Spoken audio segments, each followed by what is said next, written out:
Dale Farr, Tony Jesus Jr., Paul Dygraff, Randy DeRuyter, Herb Bronkema, Sean Eastway, Larry Emery, Terry Whetstone, Randy Bogart, Dick Shainwald, Dale Badendorf, Doug Stripsama, Carl Crewley, Les Ledeke, Kenny Bowman, I need a camera off this. and Greg Myrie. Ladies and gentlemen, let's give these players a big round of applause.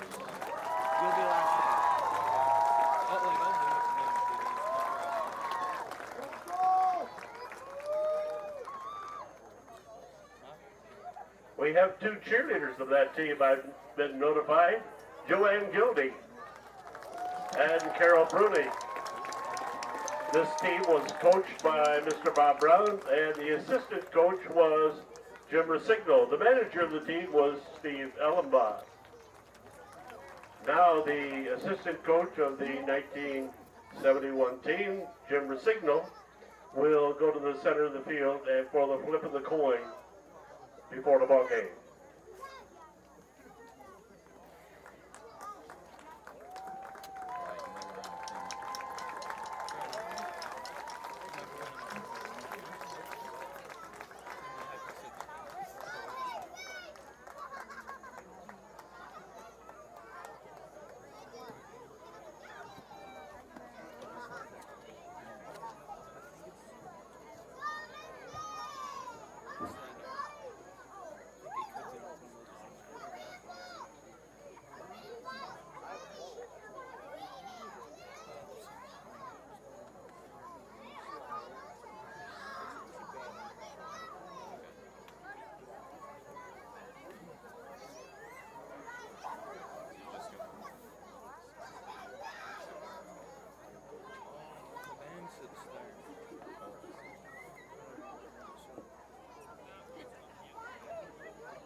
Yeah, there's six. So Brad,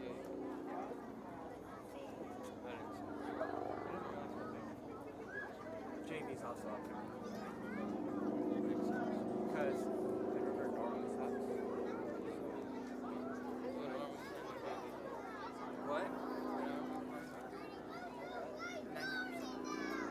They're varsity, most of them got COVID last year. So they didn't play all.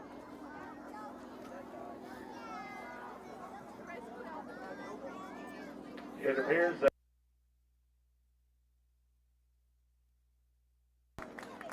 the Pine River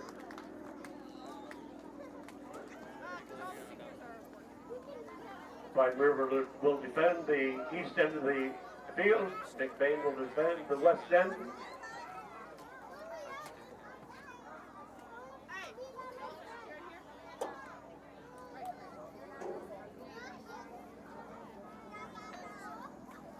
After we recognize the senior football players, we'd like to invite all former football players and cheerleaders to form a legacy tunnel, but it will be over on the east end of the field. So if you could make your way over to the east end, we'd appreciate it. Thank you. Over towards the pole barn.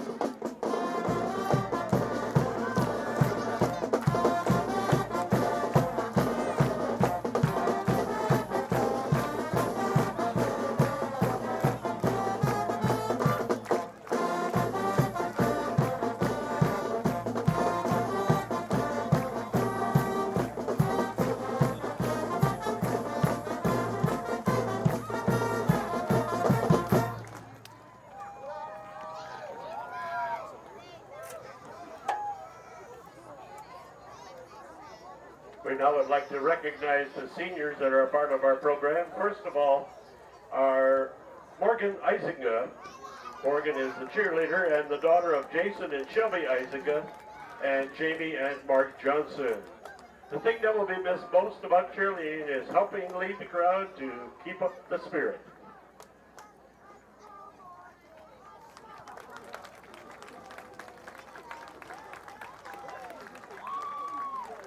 Our senior football players, number 74, Brant Bonico. He is the son of Katrina and Mark Bonico. His favorite football memory being a conference champs and having an undefeated regular season in 2020. Next is number 66, Caleb Camphouse. Caleb is the son of Evie and Jack Camphouse. Favorite football memory is being able to practice against his brother his freshman year. Number 23, Karsten Huttinga, the son of Kristen Huttinga and Jason Huttinga. His favorite football memory is winning the Highland Conference and going undefeated in 2020. Number 17, Landon Ealing, son of Jamie and Jeremy Ealing. Favorite football memory is playing and practicing football with his brother Auden. Next is number 9, Dwayne DeWitt Jr. He is the son of Kathy and Dwayne DeWitt Sr. Favorite football memory is beating Lake City 2 years in a row and scoring against them also. Number 7, Brock Maloney. Brock is the son of Susan and Pat Maloney. His favorite football memory is beating Lake City 2 years in a row and keeping the Sentinel Trophy in McBain.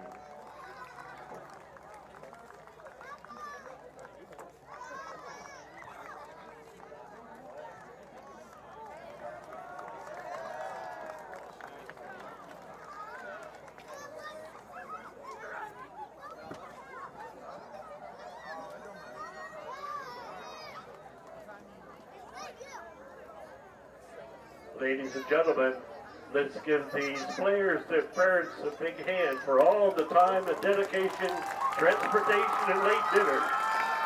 Thank you, seniors and parents, for your dedication to the football program.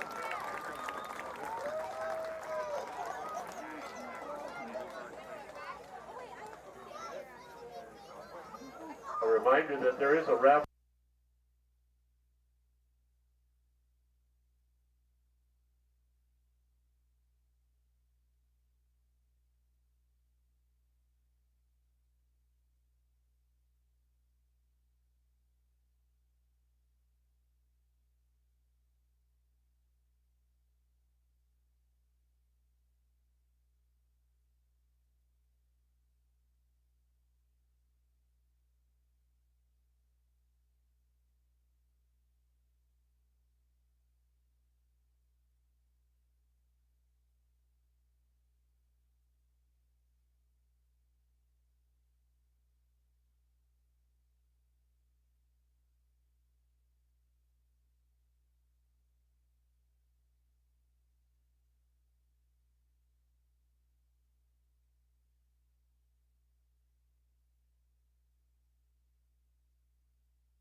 Just another heads up if you're looking at the program where it says Pine River Bucks, those names and numbers are not correct.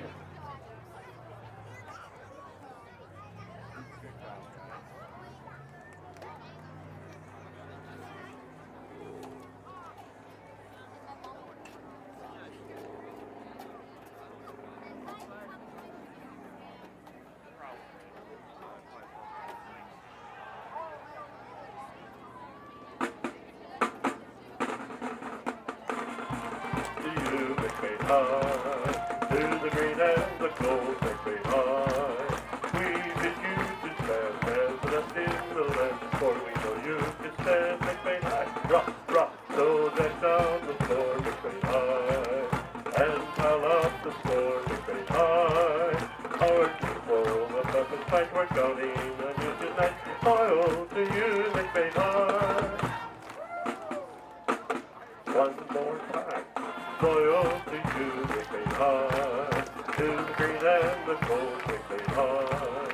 We bid you to stand as the best in the land, for we know you stand McBain high. Rock, rock, so that down the floor, McBain high, and pile up the score, McBain high. Our people of up and fight for counting on you, we're loyal to you, McBain high.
Good evening, ladies and gentlemen, and welcome to tonight's football game between the Bucks of Pine River High School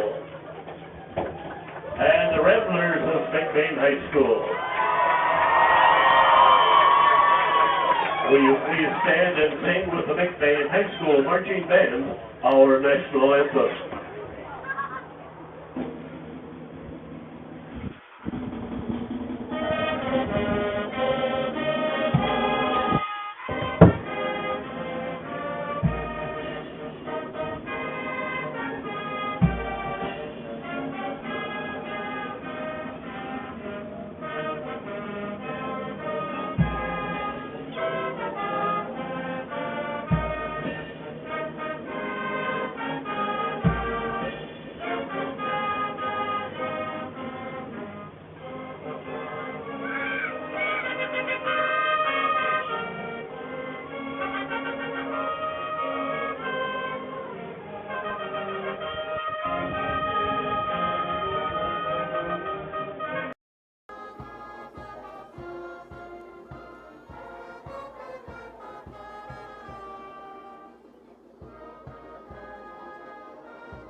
Hello, ladies and gentlemen, and welcome to tonight's McBain Varsity football game. It is the 50th anniversary game here in McBain against the Pine River Bucks. I'm Kyle Talt, joined by Isaac Talt.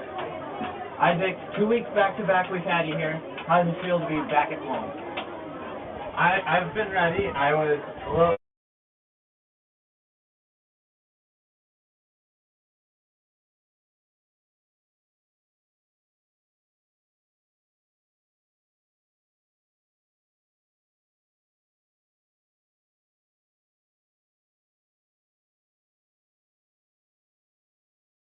off a big loss against the Everett Wildcats in Everett.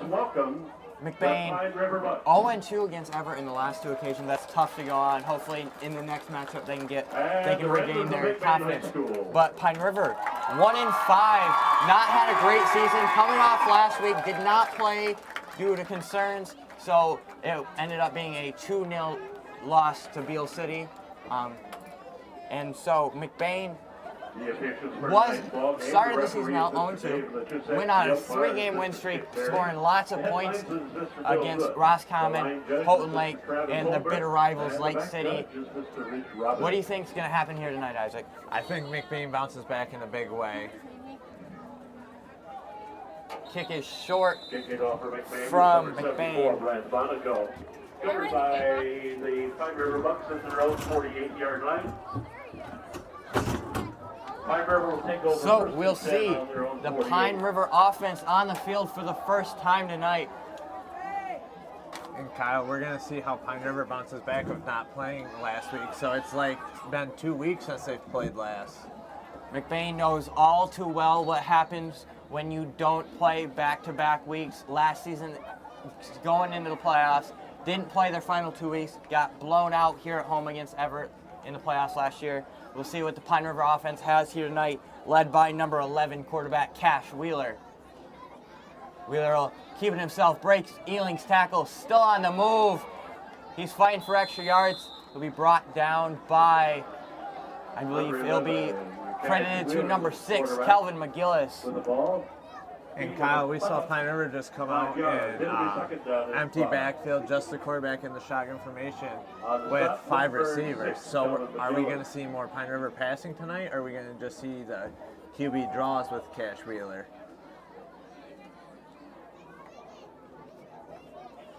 A lot of questions that need to be answered on the defensive side of things for McBain.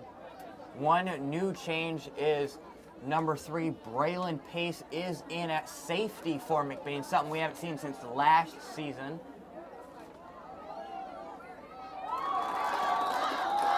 Run by Pine River will be brought down behind the line of scrimmage. Hunting an on-tackle flag is thrown.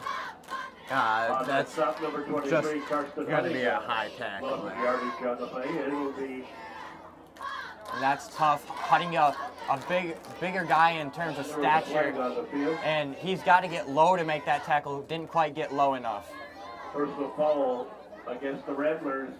Horse collar. Penalty marked off against McBain. 15-yard penalty. Be 1st and 10 for the Pine River Bucks. Pine River.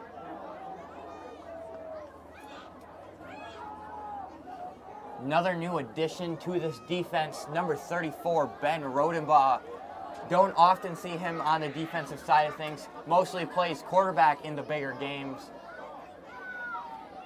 Handoff will be loose, recovered by number 74, Brant Bonico. Bonico got a history of recovering footballs. He actually scored a touchdown on a fumble in the end zone. I believe that was the Roscommon game. Back to midfield. McBain will take Sounds over about 1st right. and 10.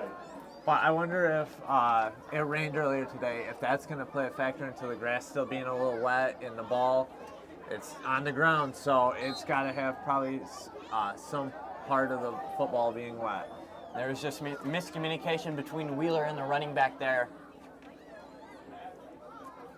Pace under center. Ball's loose, gets it off to Maloney. Whistle will be blown. He'll just get forward progress. Number 7, Brock Maloney, Once the ball again, carrier. 2 weeks in a row, first snap of the game for the offense, not good. This time, Pace is able to pick the ball up, get it to Maloney. Maloney just takes the hit. Be 2nd down and 15. And I think that was the crucial point last week against Everett, is they fumbled the ball 3 times inside the 5-yard line. big player missing here for the McBain offense. Didn't have him last week. It's number 24, Eli Baker. Still no timetable on his return, as we see McGillis with a big run to get the Number 6. ball up McGillis, the to ball carrier. the Pine River 44-yard line. And that time you didn't see any snap mishandles or anything like that. So I wonder if maybe Pace was pulling his hands out too soon before the ball was actually there. And Acom came out. He did start the game at the fullback position in the running backfield. Now Landon Ealing back there. Maloney on the carry. He's fighting for the first down. He will get it. The ball carrier inside the 40-yard line to about the 39. That's the first down for McBain. On the stop for Pine River Bus, number 53, Andrew Baldwin. Will be 1st and 10 for the Rambler offense.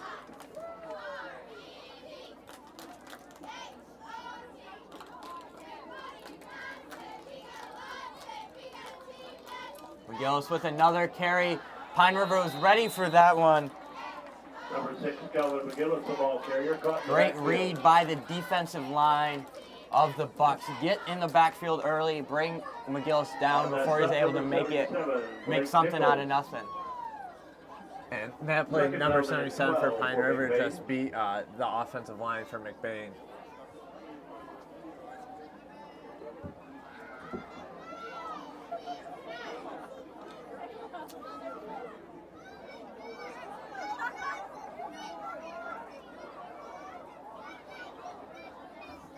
Second down and 11.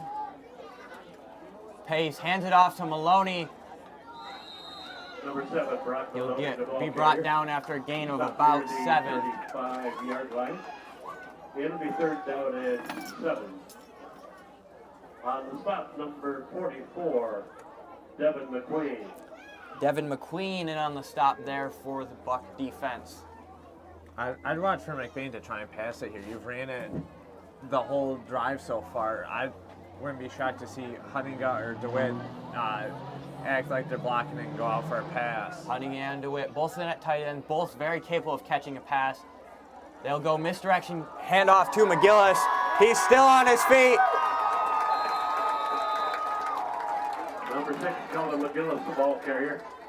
Stop at about the 13-yard line of Pine River. That's the first down for McBain. And right there, Kyle, I was just completely wrong. They pulled DeWitt around the end to lead block for McGillis.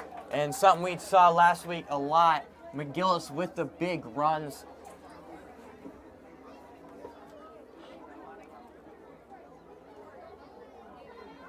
Pace. Give it to Ealing for his first carry. He'll be brought down at the line of scrimmage. Ealing, who has not had very much success this year in at the running back, only recently started playing in the, Ever game? I believe the Everett game was the first game he started after Baker went down with injury. McBain has just struggled to fill Baker's role because Baker just has so much explosiveness on the outside, able to outrun players. As Pace's pass is caught by Huntinga in the end zone. That'll be touchdown, McBain. Touchdown, Rambler. And it looks like McBain's going to go for the point after Number attempt. 23, Carson Huntinga. Great throw by Pace. Put it right on Huntinga's outside shoulder. And this week we've noticed that the offensive line's not getting as much, isn't being pressured as Everett was putting on us last week. We'll see Bonico for the extra point kick. It is up and good. Point is good. That'll make McBain's lead 7 to Pine River, nothing. And after last week's struggles for McBain, it's good to see a first drive score for McBain.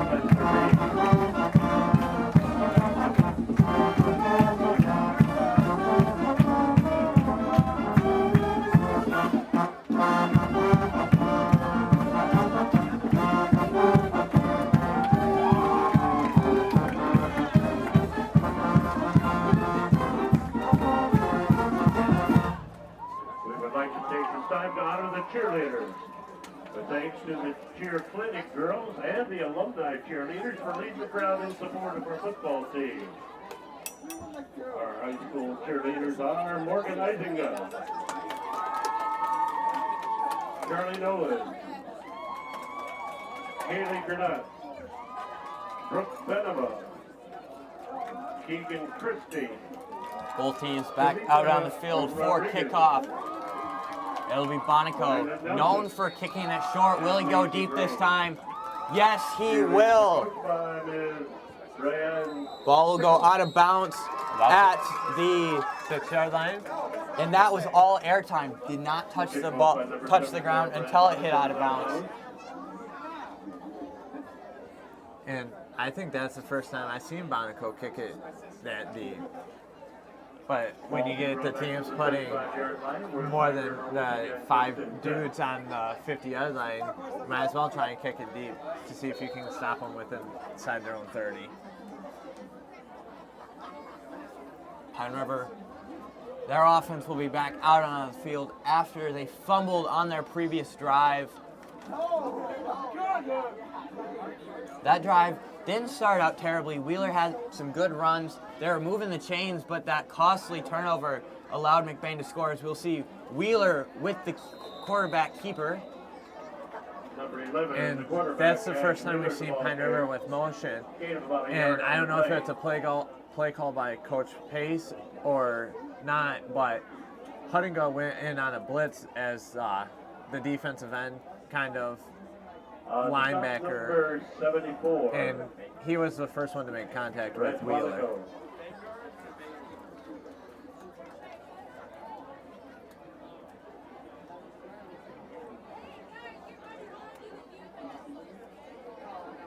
Big defensive line out there for McBain.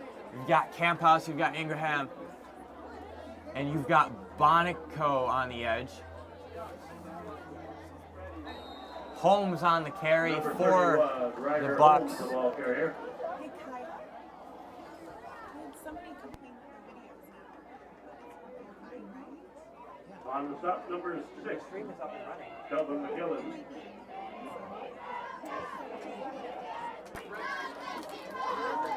Be 3rd down and 10 for Pine River. On their own 30-yard line. And Kyle, Pine River's offense is looking like McBain's offense from a few years ago, where you have the whole team looking to the sideline for the play call. And nowadays we see McBain change their play calling styles. This year, McBain just sends Pace over to the Raylan Pace over to the sideline. We 2 men in motion. There was some confusion there as the flags were thrown. Play should have been stopped dead before the snap was even taken. Refs did not blow it in. McBain wasn't sure whether they could hit the quarterback or not. Against Pine River, penalty is declined. So it's a loss of down, and it'll be 4th down and about 15. McBain sends back the dangerous return man, number 6, Kelvin McGillis. No, it looks like they're going to go for it unless number 5's their punter. Giving McGillis a little more workout out there. So it'll be number 5, Austin Dean. No. Yes, number 5, Austin Dean to kick. Kick is high, but not very far. Takes a favorable bounce for the Ramblers. And I think Dean there was just pressured by Huttinga coming off the edge, and he just wanted to get the ball out of his hands and not let McBain start within the 20-yard line of Pine River. I've been interested by the Pine River offensive play call. Last week we saw the corners really get burnt on the McBain defense, and I'm surprised we have not seen Pine River try to see whether McBain has fixed that defensive problem. But Pine River could also be going with their own set calls as well. Hayes hands it off to Ealing.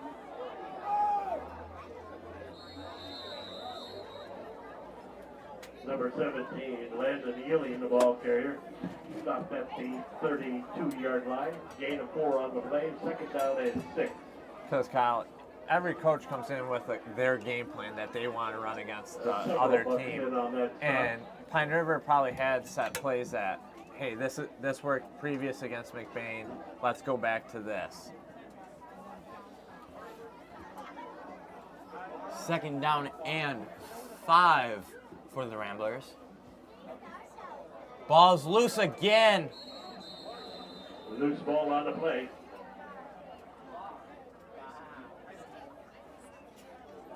Be number 7, Brock Maloney, Recovered by on the McBain. recovery.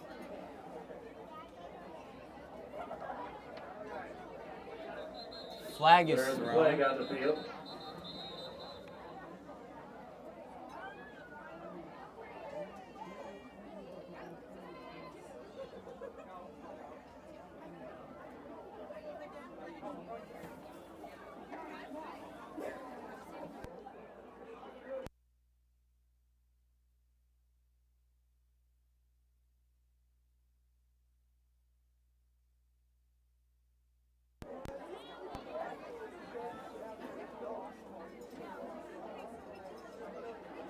Penalty against McBain, non-sportsmanlike conduct. And sportsmanlike conduct against the Ramblers will push it all the way back 15 yards marked off. Ball's good to for almost the 46 50-yard line.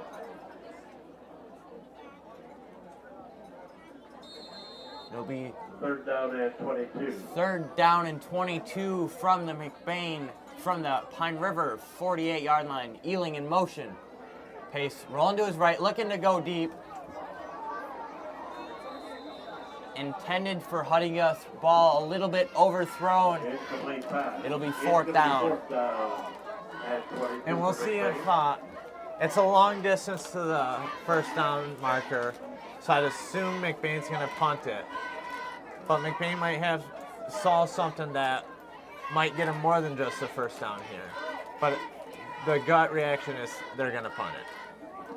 McBain does have a lot of options because their punter is number 6, Kelvin McGillis, drops back for the pooch punt, so they can line up in an offensive formation and still decide to punt.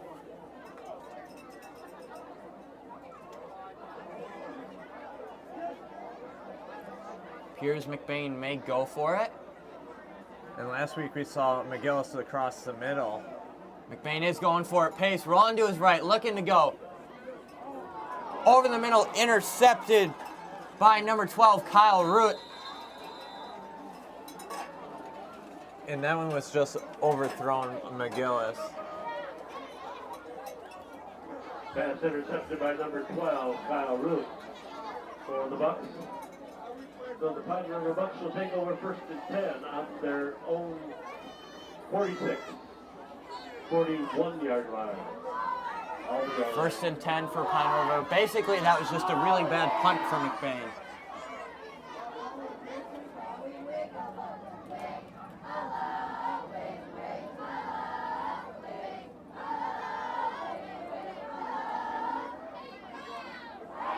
Pine River lined up 3 receivers near sideline, solo receiver far sideline. Wheeler looking to throw, a lot of pressure in his face. He's trying to escape, but number 74, Brant Bonico, and number 6, Calvin McGillis were there to bring him down. And Kyle, I personally thought I saw somebody move beforehand, so I was curious to see if there was going to be a flag thrown there. But he must have moved right as the ball was snapped.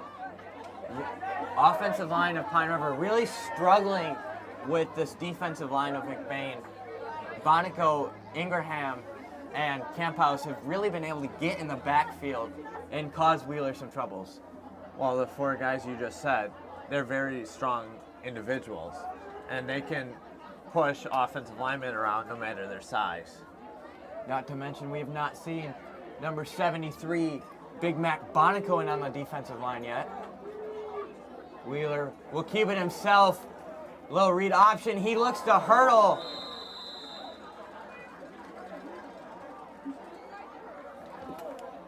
The quarterback, number 11, Cash Wheeler, the ball carrier.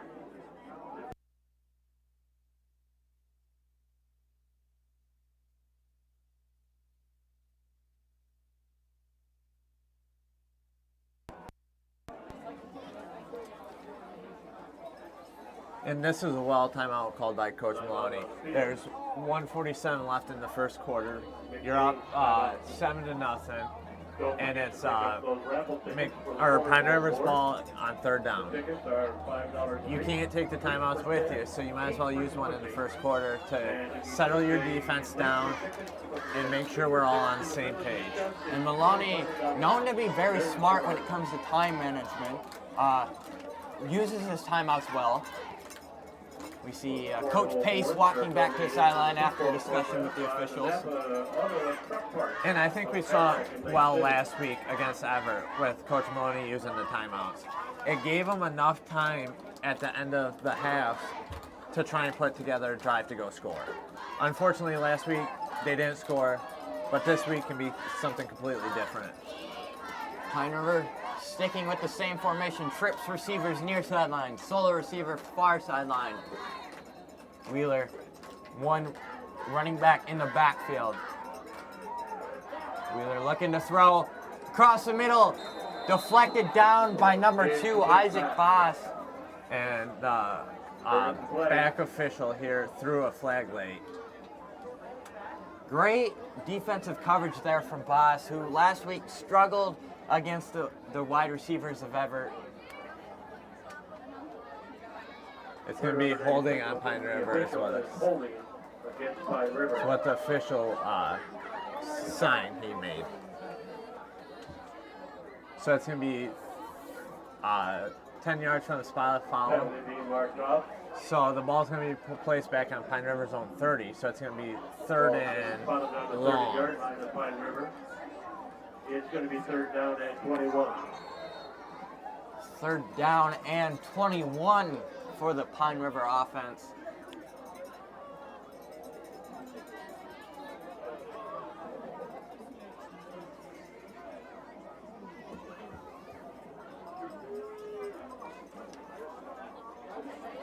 No running backs in the backfield.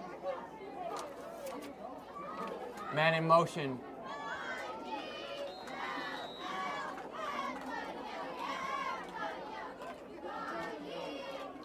Ball carrier Caden Hubble, number 4. Their runner gained about a yard or two, so we're going to probably see Austin Dean back to punt again. See if he can get off a better punt than last time. And McGillis will retreat back to receive the punt.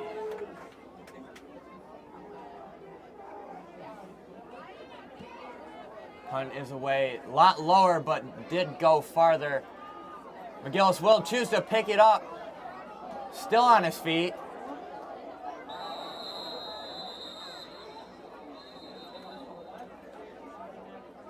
Punt was picked up by number 6, Kelvin McGillis. Brought back to the 48-yard line. We saw that last week against Everett. He let a ball bounce 2 or 3 times, and then he picked it up and gained 20 yards off it. Yeah, once the ball bounces, a lot of kick teams just kind of give up. They assume the ball's going to be down. McGillis sees that and lets them slow down, picks the ball up in stride. And McGillis on that play did lose his helmet, which means he does have to come out for a play, which means we'll see the McBain offense with Ealing, Acom, and Maloney in the backfield, Pace under center. Be Ealing on the carry. Number 17, Dive down for a gain of about 3. Advance the ball inside the 45-yard And we'll see McGillis check right back in for Acom. So I wonder if we're going to see a handoff to Maloney up the middle, because every time it seems somebody checks in for Acom, Maloney goes to the fullback position, and it usually goes to him. Seems almost as Acom's being used as Brant Maloney was used last week in the backfield. We see Ealing with the carry.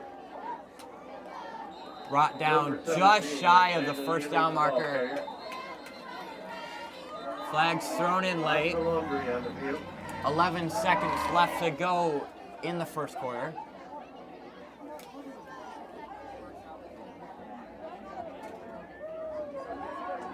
The ball is going to be spun on the 39-yard line.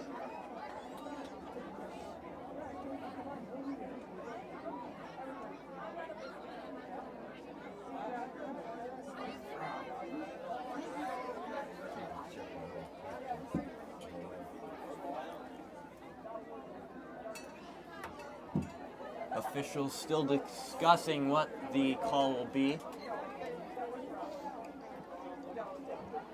3 flags are down. Could be 3 separate fouls. Oh, they're pulling 2 captains into the middle. Following that, we will recognize the senior band members, and we'd like to encourage the senior band members' parents to join them on the track.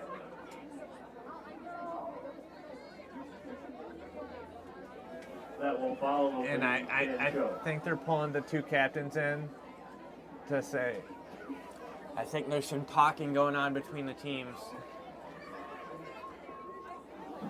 and been playing Pine River for so long. There's going to be built up emotions. Pine River didn't get to play last week. McBain did. So there's some built up frustrations. Holding against McBain is going to be marched off.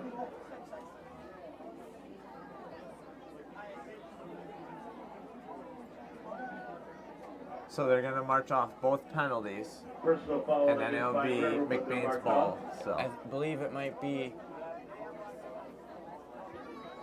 It'll be first down. The holding penalty was marked off at 10 yards. The personal foul is 15. Ball is spotted it looks like right as where the play ended, the ball will be spotted. First down. I actually think it'll come out to be the ball is moved 5 yards forward. So it'll be first and 10. Ealing, Maloney, and McGillis in the backfield. Clock is running, 5 seconds, final play of the first quarter. Pace gives it to McGillis on the misdirection.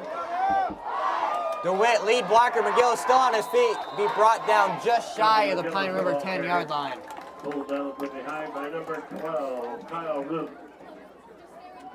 That'll be the final play of the first quarter. That's the end of the first quarter. The score at the end of the first quarter. McBain Ramblers 7 and the Pine River Bucks 0.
First and 10 for the Ramblers. Pace will hand it off to Ealing. He's got some room, and he'll be into the end zone. Touchdown, McBain. Touchdown, Ramblers, run in by number 17, Landon Ealing. Looks like Bonico is going to jog out for the extra point attempt again. Big first touchdown of the year for Ealing on senior night.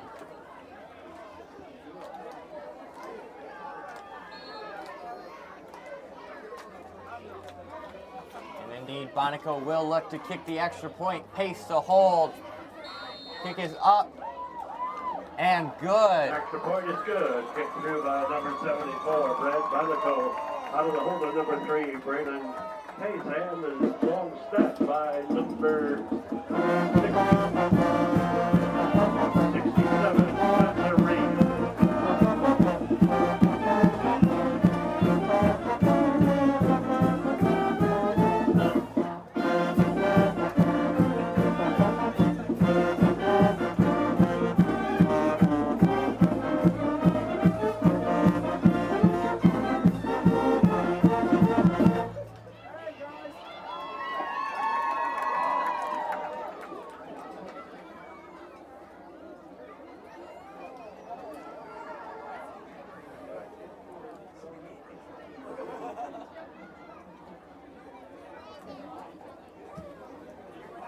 preparing to kick off. Both for teams McBain, back number out 74, onto the Brent field Bonico. after the extra point from Bonico. Back team for the Bucks, number 11. Cash Wheeler along with Wheeler number and 5. Root back to receive for Pine Austin River. Dean. Kick is deep again from Brant Bonico. Root will look to return it. Cuts back. He'll be brought down by number 6, Calvin Number McGillis. 5, Austin Dean took that kickoff. On the stop, number 6, Kelvin McGillis brought that ball up to the 32-yard line. Pine River Bucks will take over on their own 32. First and 10 for Pine River at their own 32-yard line.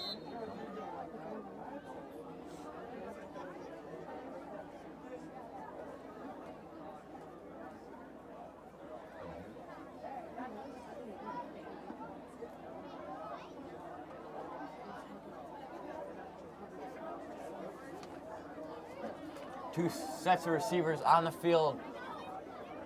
Root in motion. Wheeler will look to keep it himself. That was a bad decision as McBain was ready for it. I believe the entire defensive line was in the backfield. And I think that was just a mishandle by Cash Wheeler there. I think he wanted to give it to Austin Dean, who was in motion to get to the outside, but his foot probably slipped. Second down and 14 for Pine River.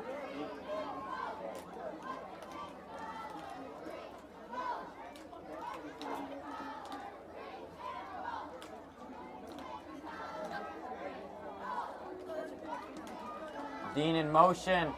They'll pitch it back to him. Ball does come loose. Pine River will recover. Wheeler pitched it back. McBain was ready for it. Ball came loose. Pine River does recover. It'll be third down Pitch out to number 5. and a Austin country Dean. mile. Loose ball, but recovered by the Bucks. And I'm not sure if the person in motion really wanted to catch that because Carson Huttingo was right there to make a play. Third down and 23 for Pine River. Third down and 23. 10:30 left in the first half. McBain is up 14-0.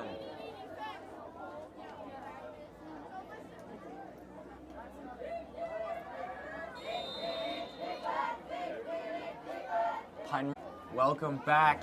It is third down and 23. Sorry for the technical difficulties, but we are back.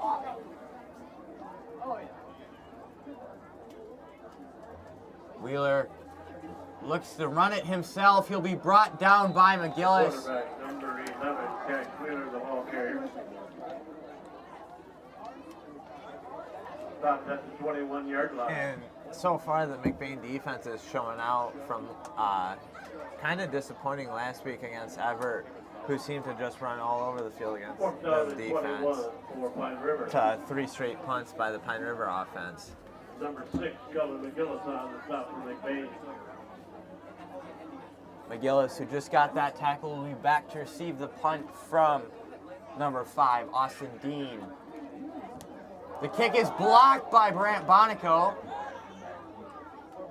Brock Maloney will turn it for an extra 5 yards, so McBain will take over first and 10 from almost where the ball was placed. And you know who blocked that? Number 74, Brant Bonico. Came right up the middle. Also in on the press box That tonight, may we be have why on the first kick of the night from Dean, he was a little hesitant to kick that ball away. I don't know where the lapse in blocking came, whether it was on the offensive line or the second blockers in front of Dean. See, that's the problem in high school football is you have the offensive line and then you have 2-3 dudes behind it, because if one defensive lineman beats that, he has free range towards the punter. Pace.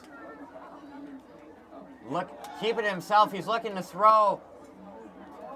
He'll just throw it away out of bounds. Incomplete pass. Pass thrown away. Was looking to get it to Huttingill. Huttingill was covered up. Pace rolled out of the pocket, just threw it away. Be second down and 10. And it wasn't just one dude covering Huttinga. That was 3 guys covering him. Huttinga is a dangerous threat, and Pine River has to know that. I don't know that Huttinga has gone a game without a touchdown reception. He started the game off early with one here. 2nd down and 10. And we've seen McBain throw out the T formation previous play and on the first scoring play. They'll give it to McGillis on the misdirection. Pine River was ready for that. Wheeler, one of the first players to get there for Pine River. Loss of yardage, it's going to be 3rd down and 14. 3rd and 14 for the Ramblers. You've got to get it 1st down. You cannot start with such good field position and not make something out of it. And if you're McBain, you don't have to gain it all back in this play. You still have another down to try and get the 1st down. So if you gain 5-6 yards, you're going to be in good position to gain the other 4 or 5. McBain going spread formation. McGillis Huttinga near sideline. DeWitt, Ealing far sideline. Maloney in the backfield. Pace looking to go deep. Pass incomplete, deflected down by Austin Dean. Ealing was the intended target. It'll be 4th down and 14. Dean for Pine River. It's 4th down now for McBain. 4th down and 14. So Kyle, if you're McBain, do you try and pooch punt it with McGillis to drop Pine River within their own 5-yard line? Or do you go for it here and risk giving up starting at the 28-yard line of Pine River? Well, McBain, the ball is at the 28. If the pooch punt goes into the back of the end zone, they get it at the 20. I don't think 8 yards is enough to care. McBain is in spread formation, Ealing in motion. Pace going to his right, looking to throw. Across the middle, out of reach of McGillis. It'll be incomplete. Turnover on downs. Pine River offense will take the field at their own 28. And I think that's a smart call there if you're Coach Maloney. You're up 14-0 already. And what's going to hurt, McGillis catches that and turns around and has open field for potentially another score. And this game for McBain's offense is all about confidence building. Rough week last week against Everett. Pace through multiple interceptions, some fumbles, just nothing seemed to go right for their offense. In this game, is a game you can go out, you can play well, build some confidence. Next week you've got man, following week you've got Muskegon Heights, who is a great Division 8 team. This game is all about getting your quarterback and your wide receivers confident for the weeks ahead. Wheeler hands it off. I thought the defensive line of McBain went a little bit early there. No flags thrown. And Kyle, I think the word for what you're describing is a rebound game. You have one bad game, and then you rebound to have a phenomenal next game. And we saw it happen last time McBain lost. They started season 0-2, and against 2 very good teams. Kingsley and Beale City, the following 3 games, blew out their opponents every week. Roscommon, Houghton Lake, and Lake City.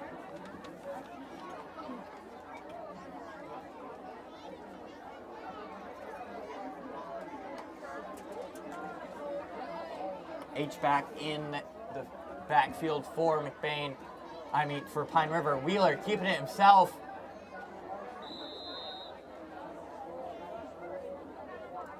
Number 11, the quarterback.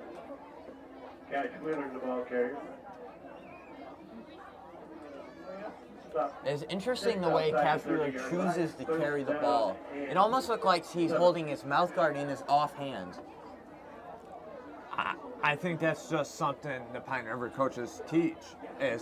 That's because I believe I've seen other former quarterbacks at Pine River carry the ball the same way.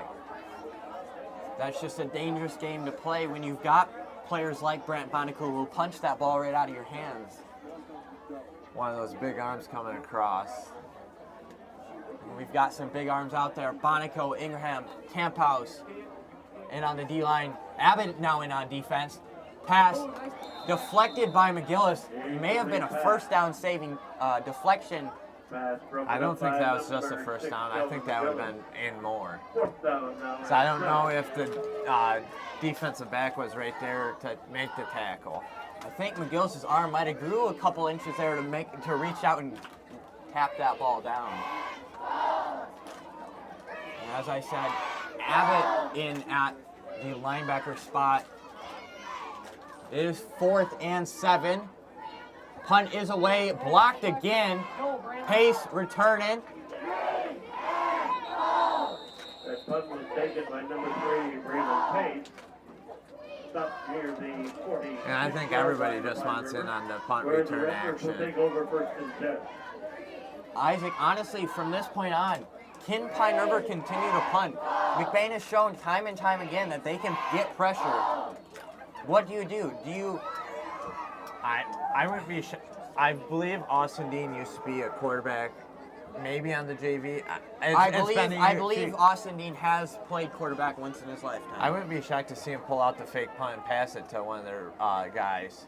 Pace gives it to Ealing. He's got some space on the outside. Rumbling his way down. Number 17 lands in the Brought down just inside the Pine River 30-yard line. First time we've seen Ealing really get running The room. ball to the 29-yard line. I think the few times we have seen him, last week he was playing against a great Everett defense, and now he's finding the holes. Maloney on the big run. No one seems to stop him. He'll be stopped just short of the goal line. And one thing that may have contributed to that big play, McBain would hurry up. They didn't take time for Pace to talk to Maloney. They got straight down on the line and handed the ball off to Maloney, who got the job done. Number 5, Austin Dean. And I was gonna say I'd expect Maloney to finish the drive here with a handoff up to him up the middle, but I think it's gonna be to 17. I think it's gonna be to Ealing. Ealing's had a good drive so far. It is Ealing, Maloney, and McGillis in the backfield. Pace under center. Hands it off to Maloney. Touchdown, Redler. And Kyle, I was wrong. Last week against Everett, I kept thinking it was going to go to Maloney after he had big runs, but they went a different way, and this week they went with Maloney. Maloney gets the touchdown up on the board. And once again, can Bonico go 3 for 3 from the extra point? And Bonico, very simple in his technique for kicking, just goes 3 steps back. Kick is up, no good. Got under that one a little bit. And I think that's due to the pressure coming from the left side. He just kind of kicked it and got more of the right side of the football. McBain does have a 20-0 lead. Maybe Bonico didn't want the kick to get blocked, just got it away. And Kyle, you were talking about McBain starting the game 3-3, but those 3 losses are against 3 very good teams that are looking to make a good postseason run. And yes, McBain lost some, but that's confidence builder of scoring against these teams to show what it's actually like playing against the postseason competition. And playing Kingsley and Beale City first 2 weeks, Kingsley and Beale City, no matter who they've got, no matter what, they'll always be tough teams to play. And McBain's team kind of got thrown in the deep end. They've lost their leaders from last year, Rodenbaugh, McGillis, and Dottie at quarterback. They kind of just got pushed in the deep end, and they've recovered very well. They got put into the gauntlet, is a good term for that. It's 2 of the best teams in, I believe, Division 5 and Division 8, respectively. Bonico's kick is away and deep. Wheeler will just let it bounce out of bounds. Kickoff is out of bounds. But McBain's going to have another tough competition their final week of the season against Muskegon Heights Academy, who is one of the top Division 8 teams as well. And Muskegon Heights, a team we were supposed to play last year, COVID did not want that to happen, and we did not end up playing them. It'll be a long, long ride up there. Down there. It is a 1 o'clock start on a Saturday. That means McBain's got to leave early to get there.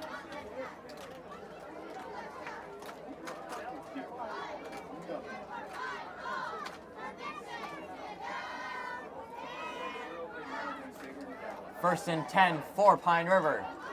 Man in motion. Wheeler hands it to Dean. They tried running the reverse, Kyle.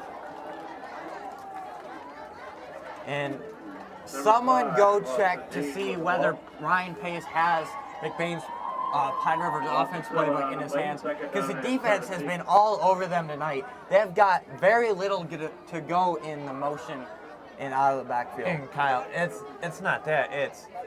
It's a bounce back game for everyone, including the coaches here.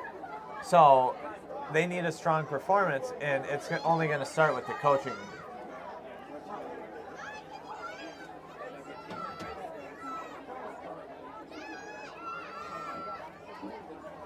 5 minutes left in the first half. Flags thrown. Play is not stopped. Dean with the reception. It'll be illegal procedure, I want to say. Illegal motion, 2 men in motion. And Dean went in motion and almost hesitated as this. He realized he was not supposed to be in motion. And it looked like McBain declined that penalty, as the ball was stopped behind the line of scrimmage after they did not blow it dead.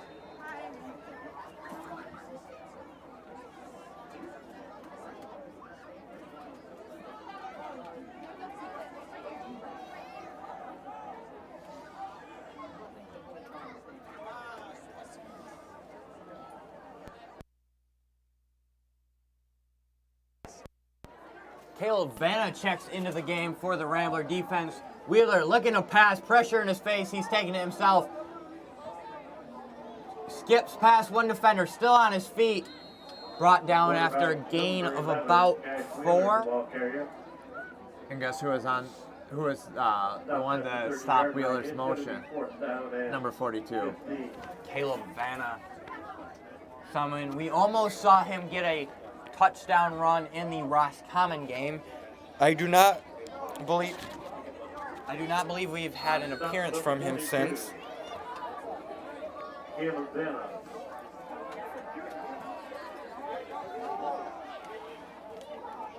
And the punt is away. No pressure in his face this time. McGillis letting him bounce.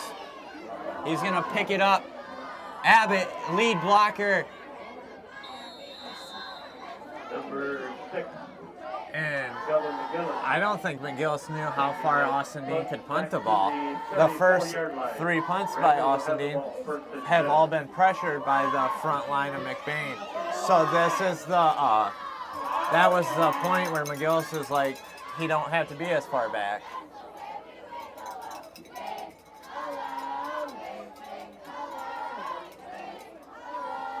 So we will see McBain's offense back out on the field. 3:31 left in the first half. McBain is up 20 to Pine River's nothing. McBain in spread. Ealing in motion. Pace, quick little pass to McGillis. It'll be ruled a catch. That was close. Did not know. Dwayne DeWitt. That's DeWitt on the reception.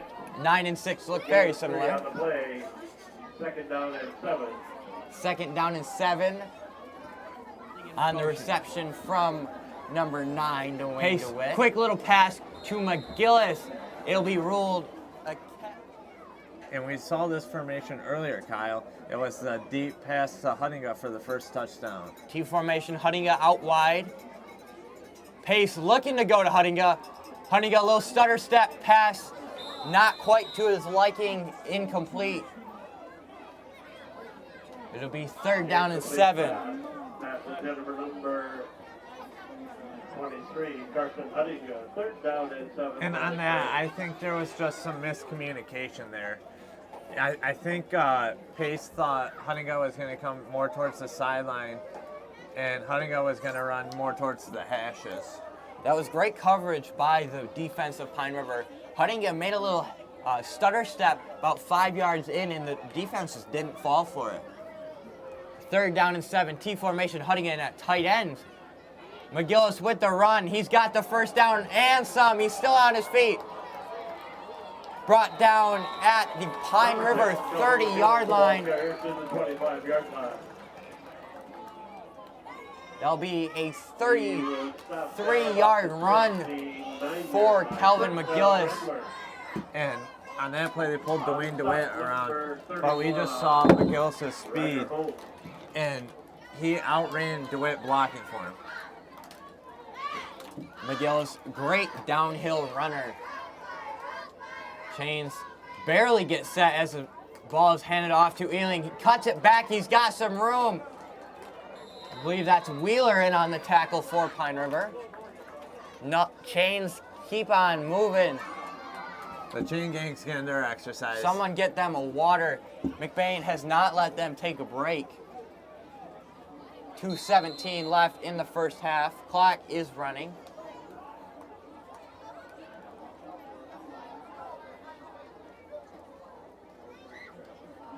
First and 10 at the Pine River 13-yard line. Pace. It's McGillis on another run. Brought down just shy of the line of scrimmage, or the first down. I don't know who number 66 is on the offensive line. That would be number 66, Caleb Camphouse. He ran right into Braylon Pace, and Pace gave him a shove, and he went and kept lead blocking for McGillis as the pulling guard. Miscommunication, not quite sure which guard is supposed to be pulling. No, I just think he was Pace was just in his way. Pace. McGillis 3 runs in a row, and he gets into the end zone. Touchdown, McBain.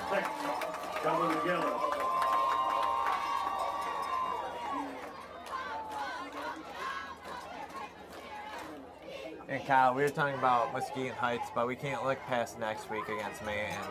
Manton's gonna give McBain a great fight.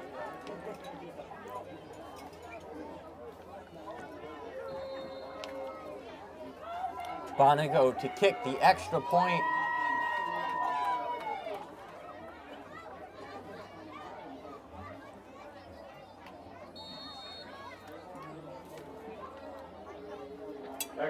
Kick is no good. That means Bonico's 2 for 4. Being 2 for 4 on extra points is not a bad thing. Because it's not easy kicking it through them uprights with people rushing at you.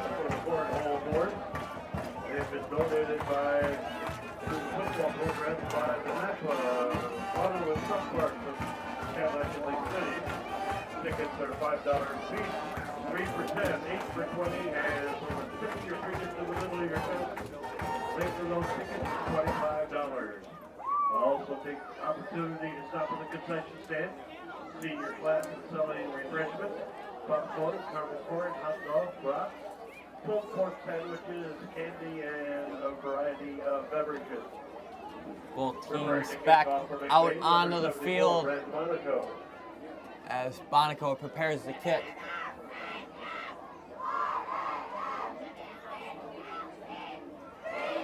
Dean back to receive for Pine River. Kick is short this time. Ball bounces out of bounds. It looked like a Pine River returner wanted to get that. That'd be 44, Devin McQueen.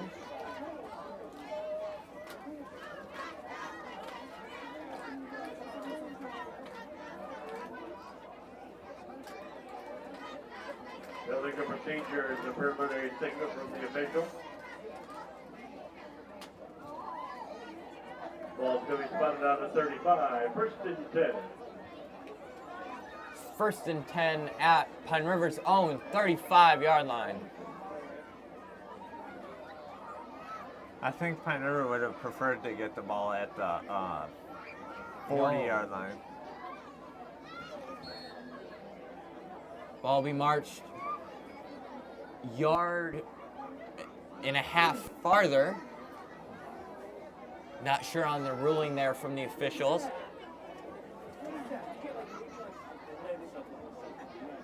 Man in motion. Wheeler hands it off. That's Prosch with the carry. Be brought down after a big run for the Buck offense. First time that we've seen that tonight. And we'll see if it can propel Pine River to the end zone, or if McBain's defense is going to provide another defensive stop. I believe that's Prosch's first carry of the night. Number 34, Ben Rosendahl on the stop for McBain. Minute left in the first half. Clock is running.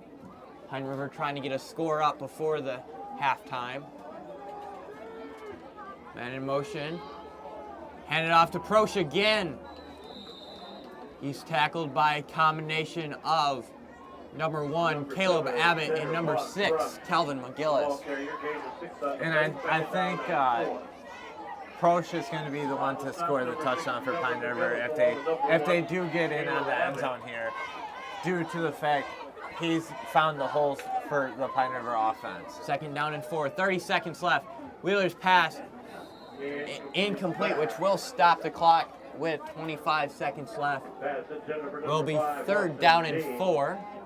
And on that one, he just had to get that one over Huttinga, so that didn't get either tipped up and Huttinga catches it or bats that right back down.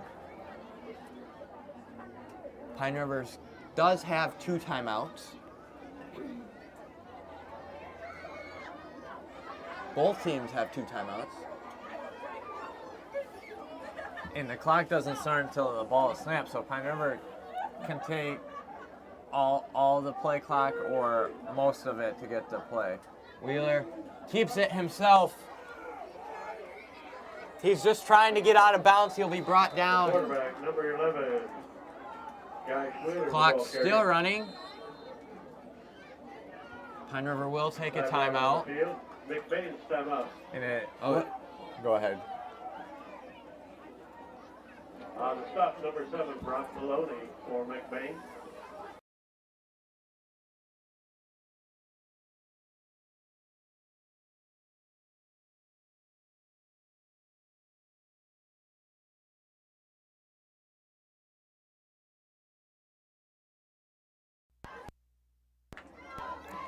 It is Pine River timeout. 4th and 6. 13 seconds left to go in the first half. And I think Pine River just wants to get some momentum, especially since McBain gets the ball to start the second half. And we've seen McBain's offense being able to drive down the field on the Pine River defense and score.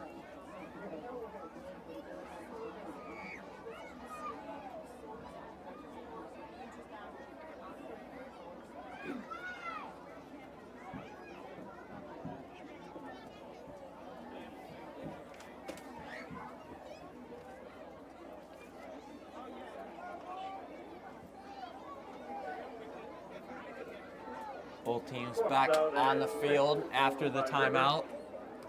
4th and 6, 13 seconds left. Clock will run as soon as the ball is snapped. Wheeler, man in motion. Wheeler looking to throw. And he is sacked down. Ball is loose. But it won't matter who recovered the ball, as it will be McBain's ball. Campbell's on the stop for McBain. I believe that's Camphouse who came around the edge and not only brought Wheeler down, but knocked the ball loose. Rivers had the ball.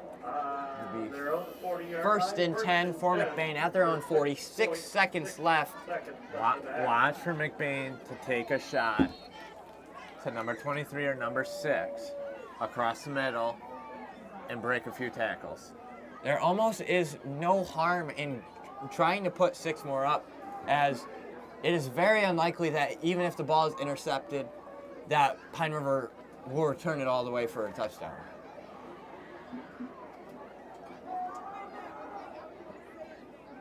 And they put 2 split out this time. DeWitt, far sideline, Huttinga, near sideline. That means no tight ends on the field. Pace looking to throw. He's going deep to Huttinga. Incomplete. Incomplete. 0.7 left on the clock. Hutting almost got there. Wouldn't have mattered if he caught it because that meant the clock would have expired. So McBain will have one more play. And I wouldn't be shocked to see McBain go spread here. Put DeWitt in the backfield, blocking, have Pace roll out to his right, since he's a right-handed thrower.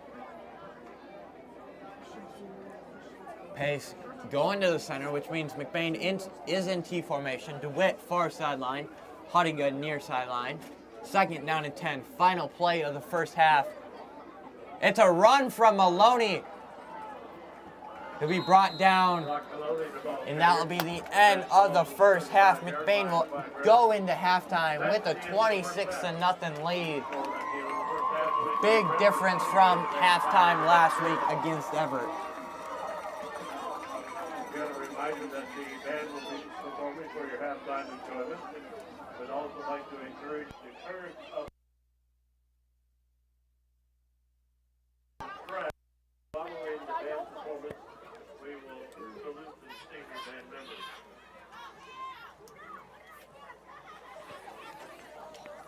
Freshman, don't be shy. Stand up, give your battle cry. Sophomores, don't be shy. Stand up, give your battle cry.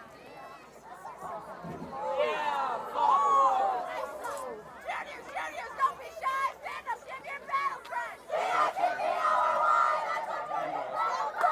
Seniors, don't be shy. Stand up, give your battle cry. Ramblers, don't be shy. Stand up, give your battle cry.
For tonight's halftime entertainment, the band with drum majors Kata Cotter and J.C. Schroeder will be performing some good old classics.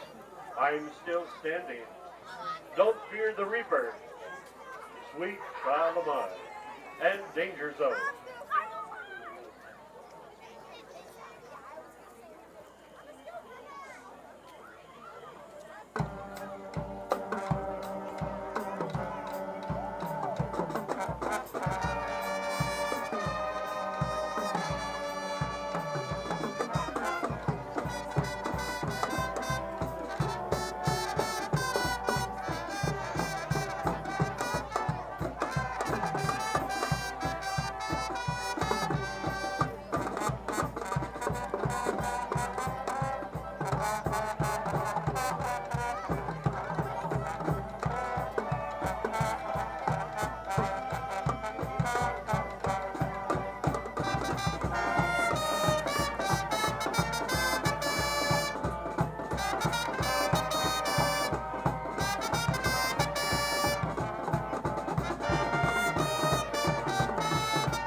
The high school band and Mrs. Wiggins would like to honor and recognize the hard work and dedication made by the seniors and their families.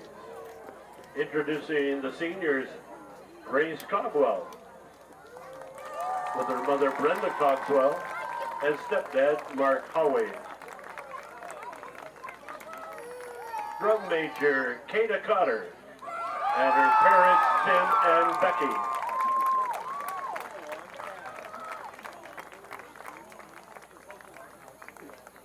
Allison DeYoung with parents John and Rochelle.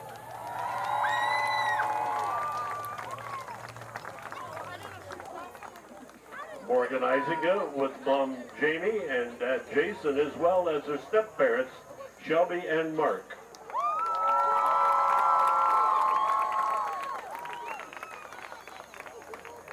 Emily Gildy with her parents Amanda and Nicholas.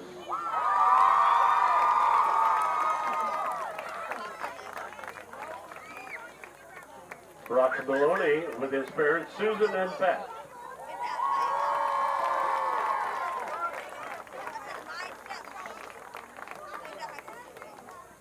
Christian Mitchell with his parents Jill and Jason. Christian would also like to wish his mother a happy birthday. I'll bet she's pleased with that. And Tucker Vandervelde with Mother Kendra and Father Mr. B.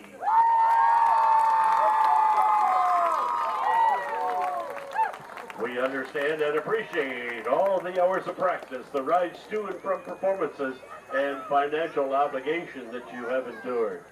Music is a crucial part of our youth's education, and we would like to thank you for giving your child that opportunity. Let's give them all a big hand, folks.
Don't forget to pick up those raffle tickets for the cornhole course.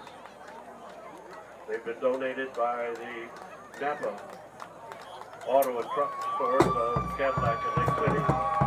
Thank you, Mrs. Wiggins and the high school marching band. Excellent job.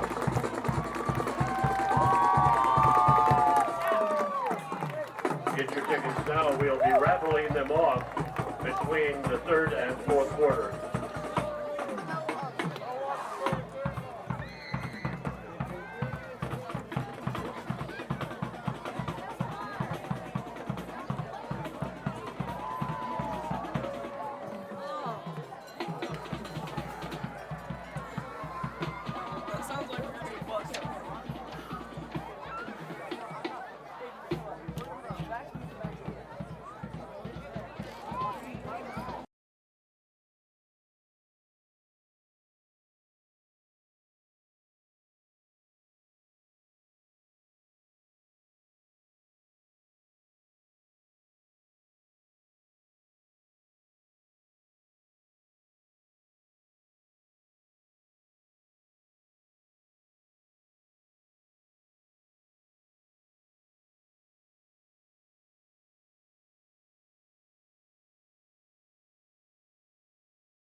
Welcome back to the start of the second half. Pine River's kick will be returned by Huttinga. He'll run a defender over before being brought down.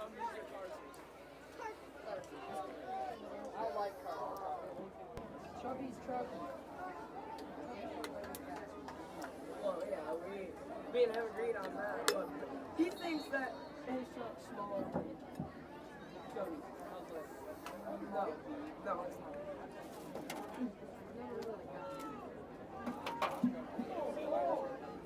First and 10 for the Rambler offense. Pace under center. McGillis, Maloney, Ealing in the backfield. It's McGillis with the carry. He'll spin down for a gain of 6. Be second down and 4. And Kyle, we're going to see the McBain offense out there since they received the ball. But we're going to see them probably chew up some clock and just kind of winding down the game as they're up 26 points. DeWitt, Huttinga in at tight end. Ealing with the run.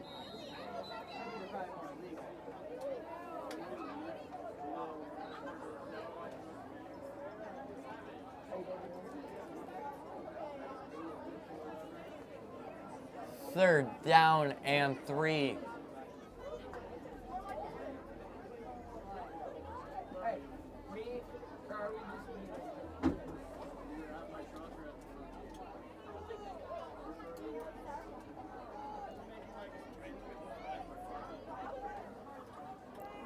Pace. Hands it off to Maloney. He's got the first down. Maloney had a touchdown run in the first half. Ball carrier number 7, Brock Maloney, stopped at the 45-yard line. First down, McBain.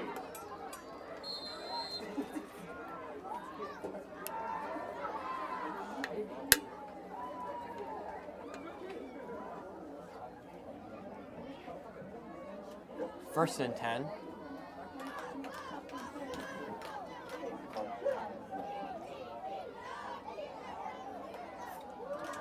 McGillis with the run on the outside, cuts it back in. Number 6. He'll be brought down by a herd of bucks. Second down and 6. Gain of 4 on the play. Second down and 6. On the stop for 10 minutes left to go in the third quarter. And Kyle, in the first half, we were talking about how McBain's schedule kind of gets harder for the rest of the year. Pine Rivers gets kind of easy. They have, I believe, Holland Lake next week, and they have 0-6 Chip Hills for the final week of the regular season.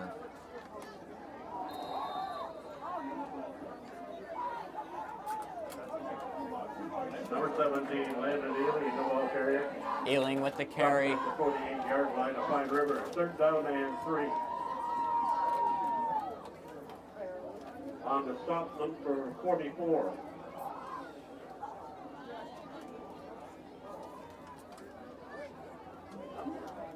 Third down and 3.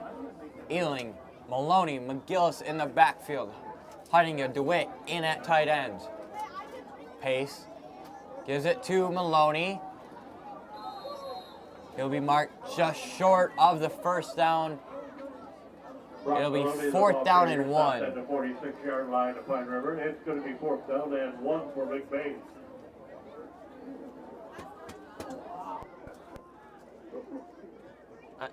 I think it's going to be either a Maloney or McGillis run. Ealing with the fourth down run. He will get the first down and move those chains. First down for McBain. On the stop for Pine River, number 40, Trevor Charles.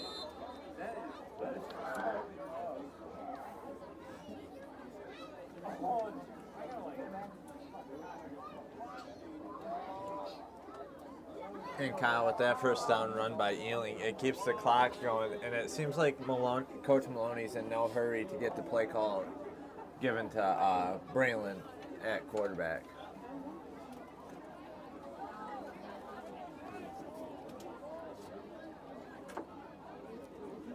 First and 10. Pace looking to pass. Ball came loose. Don't know if that'll be marked as a fumble or an Loose incompletion. ball in the backfield.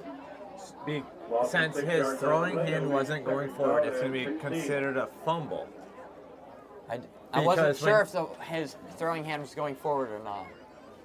Well, to me, it looked like he was bringing the ball up to his throwing pocket. So, and he just lost the grip of it. So they would consider that a fumble. Second down and 15. McGillis with the run on the outside, cuts it back up the middle, still on his feet.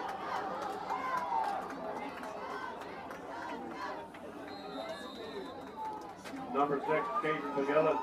Kelvin McGillis to our carrier.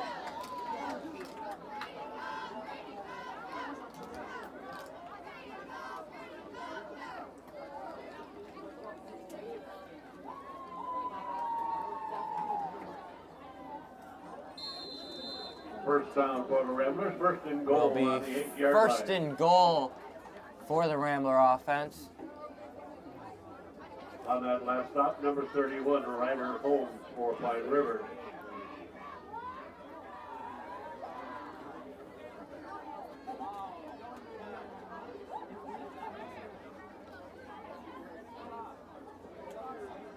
Pace looking to throw over the middle, intended for DeWitt. The pass intended for number 9, Dwayne DeWitt. Second and goal from the 8 for the Ramblers.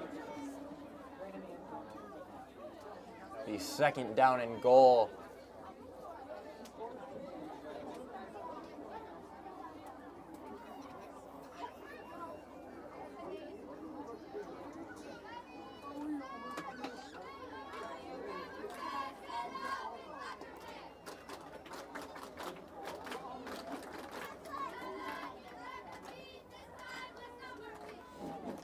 Huttingo will be out wide for this play. And Kyle, he has a height advantage over the cornerback for Pine River. Pace hands it off to Ealing up the middle, still on his feet. Looks like he'll be marked just short. And on that run, Kyle, he bounced off a few defenders and continued forward. Several Pine River butts on the stop. It'll be third down and goal. Looks like about a half a yard. Pretty much at the goal line. McBain does not have to move it very far to get the touchdown.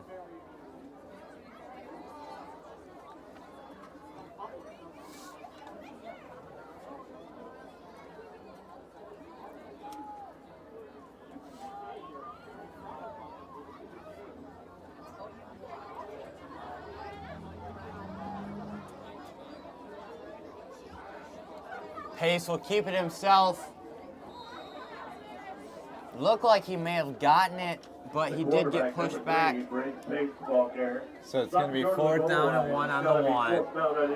Do you go for the field goal attempt? No. McBain did have the big offensive line out there.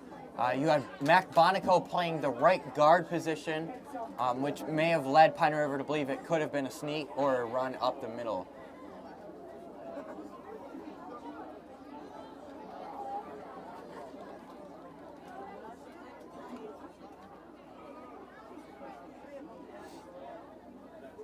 Ealing, Maloney, McGillis in the backfield. Fourth and goal from the 1 yard line. Pace gets it to Maloney, and he's got the touchdown. Another 6 points up onto the board for the Ramblers.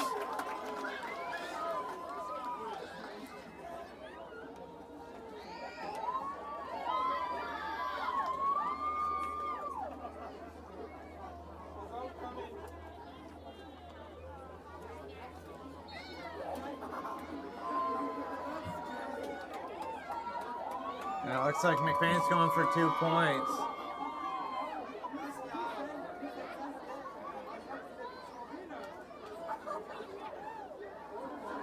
Pace looking to throw across the middle to DeWitt. And the 2-point conversion is good. Extra point is good.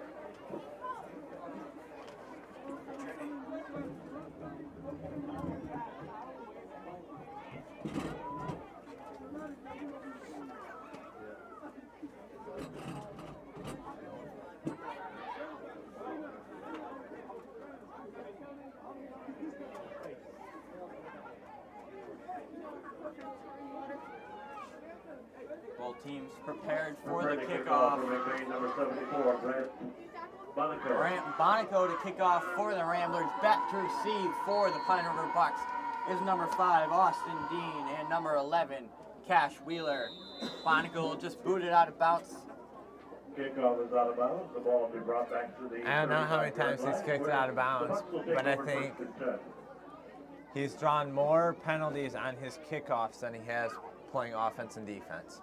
And kicking out of bounds is always just a safe option to do. You know where they're going to start on offense, and you know they can't get a big return. And that's the key point right there. Limits the big returns. First and 10 for the Bucks on their own 35. First and 10 for Pine River. Ealing and at linebacker for the Ramblers, as is Acom. Acom playing inside linebacker. Man in motion.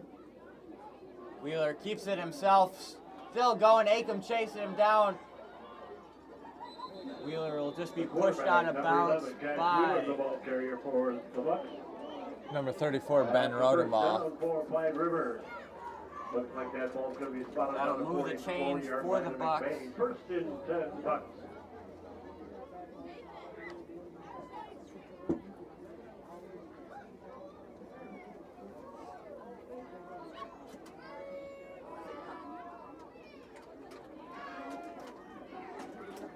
First and 10.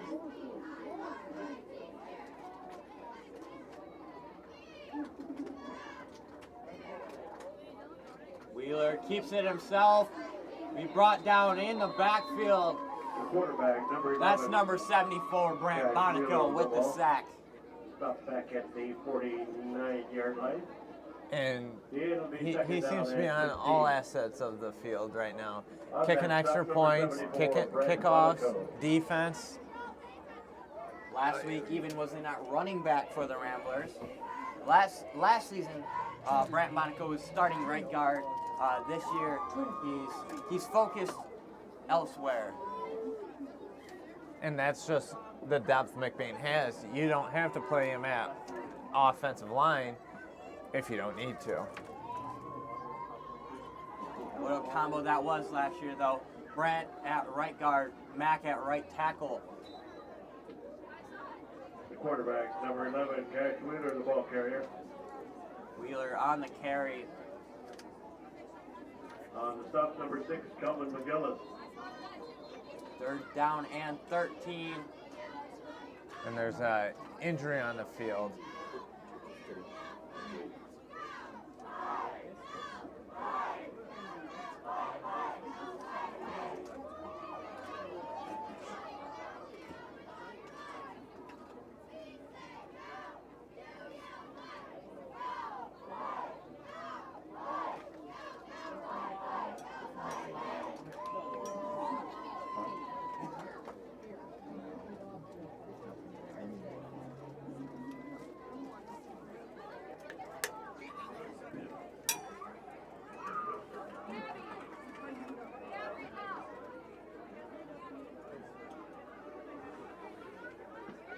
Third down and 12 for Pine River when play resumes.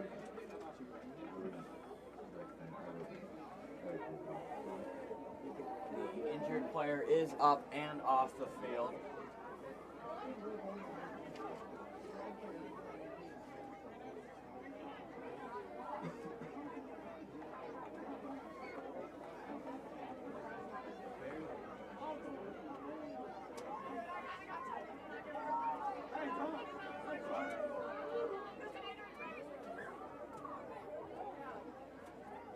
So it'll be 3rd down and 12 for Pine River.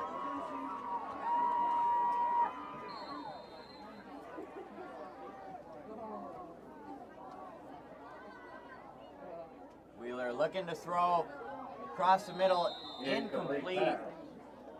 That pass is intended for number 14, Nathan Williams. 4th down and Williams, 15. intended target. And on that, it looked like they had one guy going deep and then one coming back across the middle. And Wheeler, I couldn't tell if he was pressured or just underthrew his receiver cutting back towards the middle of the field. And I'm not sure McBain was ready for that. Maloney was on one receiver, but there didn't seem to be a second corner out there to cover the 2 other wide receivers. Kick is away. McGillis will look to return it. Cuts it back across the field. Flag is thrown. McGill still on his feet. Well, it's taken by Kelvin McGillis. And when it comes from the back judge, it's probably holding on the return team.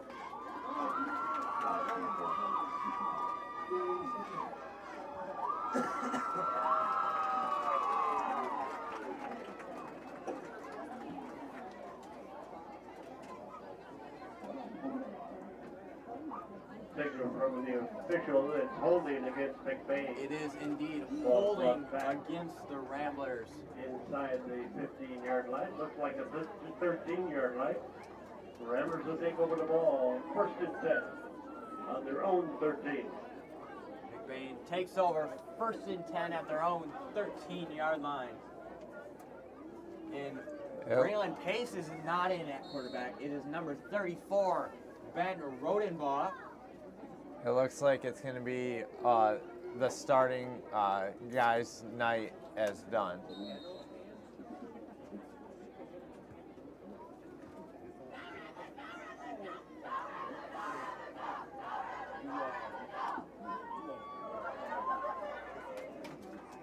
Number 9, Adam Cucci on the handoff.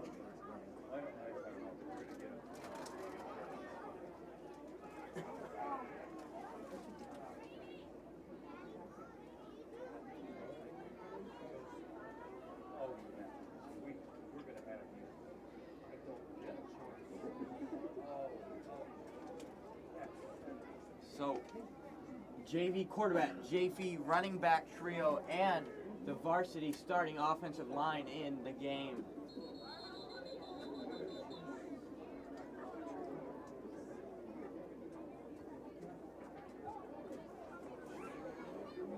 Number 20, Jose Chavez, the ball carrier. Jose Chavez on the carry for the Ramblers. On the 18-yard line. 3rd down and 6. 3rd down and 6 On the for stop, number McBain. 69, Robbie Lilly.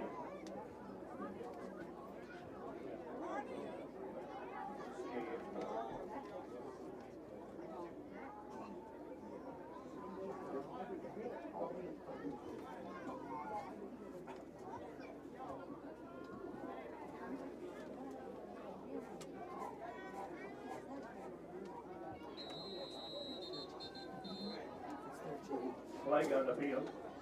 Delay of game against McBain. Delay game against the Ramblers.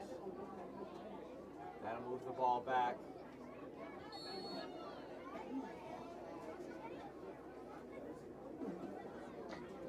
Third down and 10 for McBain. for the Ramblers. Rodenbaugh in shotgun formation, rolling to his left. He throws it to DeWitt. It is caught. Looked like Rodenbaugh wanted to run with it. Saw DeWitt was open. Got a good pass off. He just pumped fake that linebackers First down, Riddler. really well. He just said, hey, I'm just going to run the ball. Psych, let me throw it to my big tight end out there.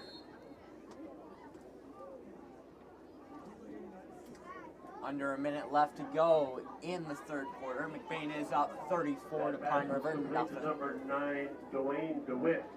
We do have some duplicate numbers because of some of the JV players in and out of the game. So please excuse the confusion sometimes. We need to sort them out. Two receivers in, Boss near sideline. It'll be a handoff. He was brought down in the backfield. Be a loss of yards. The ball carrier. Loss of 2 yards Cucci on the play. carry.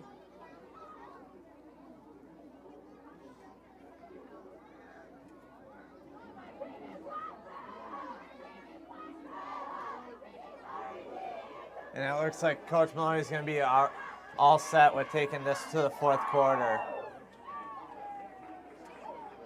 And the clock does expire, which means at the end of the third quarter, McBain is up 34-0.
It is second down and 12 for the Ramblers. Rodenbaugh hands it off to Chavez. He brought down after a kick gain of about a half a yard. Inside the 30-yard line, 31. Third down and 11. And I think this is great experience for the All JV right, team get out your ticket to for get out the there and raffle on play. And Rodenbaugh in at quarterback, he's a freshman. First winning number This is his first year of high school football, and he is currently playing starting quarterback in a varsity game. And getting good reps. McLean, sole receiver near sideline. Snap is low. Rodenbaugh picks it up. He's just going to keep it himself. He's still on his feet. He throws it across the middle. Caught.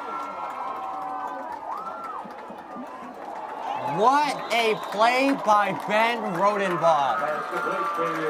Snap was low. Picked it up. Wanted to just run with it. Broke the tackle. And was able to find a receiver in open field. And it's going to be the offensive line tonight as well. Going to put in the JV offensive line. And let's just give a shout out to those offensive linemen. You've got number 62, Judah Leonard, number 66, Caleb Camphouse. You've got Spencer Reed, Mac Bonico, and 56, Brett Bentham, also the sophomore, also does start on that offensive line. 4294 and 4856. So also give a shout out to our two senior tight ends who are no longer on the field. That would be number 9, Dwayne DeWitt, and number 23, Carson Huttinga. Timeout on the field, McBain's timeout. Timeout McBain. Just getting the JV players that are up on varsity in the right spots and making sure we get 12 out there. Or not 12, my bad. 11 out there. It would be a penalty to have 12 players out there. There is still some varsity players. I believe Isaac Boss is still in that huddle. I think the players that don't play a lot on varsity on offense are getting chances to play. Winning ticket number 779-4294, 779-4856. Thank everybody who purchased tickets on those and contributions to the football program. Bain will be in T formation. Connor McLean, sole receiver near sideline.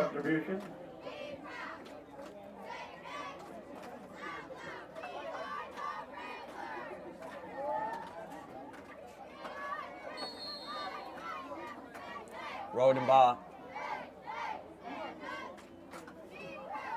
hands it off. That's Boss on the carry.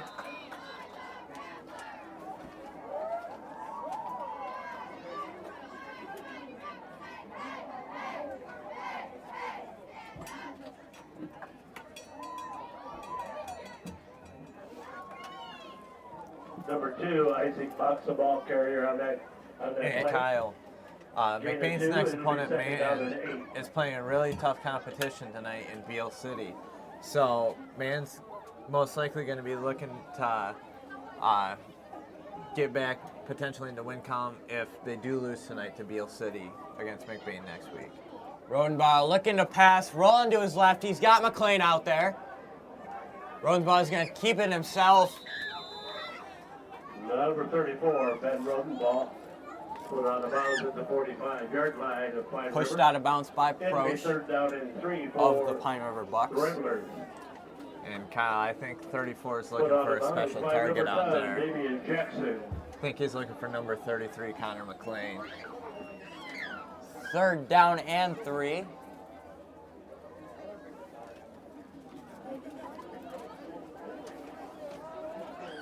Vanna in at running back. Big receiving threat out there. Number 25, Avery DeRuyter. Rodenbaugh rolling to his right. Maybe looking to go to DeRuyter. He'll be sacked down in the backfield. Ben Rodenbaugh. And it looked like DeRuyter did get open at the last second, but of course Ben Rodenbaugh was going down to the ground. Fourth down and 9. Stop for Pine River, number 40, Trevor Charles. I believe Bryson Powers is checking into the game for Ben Rodenbaugh. Looks like he's going to be punting the ball. Not a pooch punt, just a regular old punt that we don't often see from the Ramblers. Punt is away.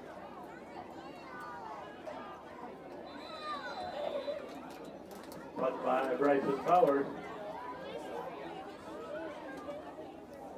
Out of bounds near the 25-yard line of Pine River. The Bucks will take over first and 10 on their own 25. Be first and 10 from their own 25 for the Pine River Bucks. 8:45 left to go in the fourth quarter.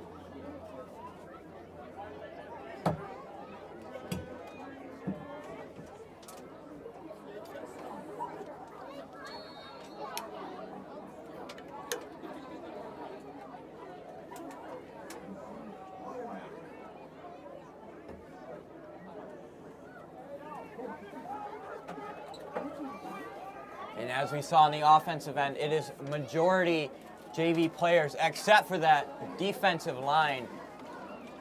I see 74, Brant Bonico, and big number 73, Matt Bonico. It is a handoff.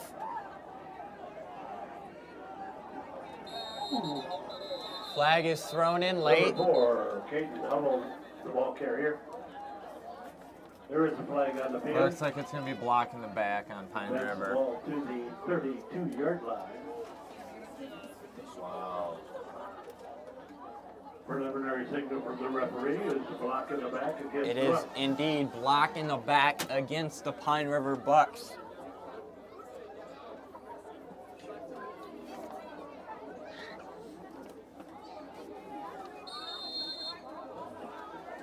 Clock is moving.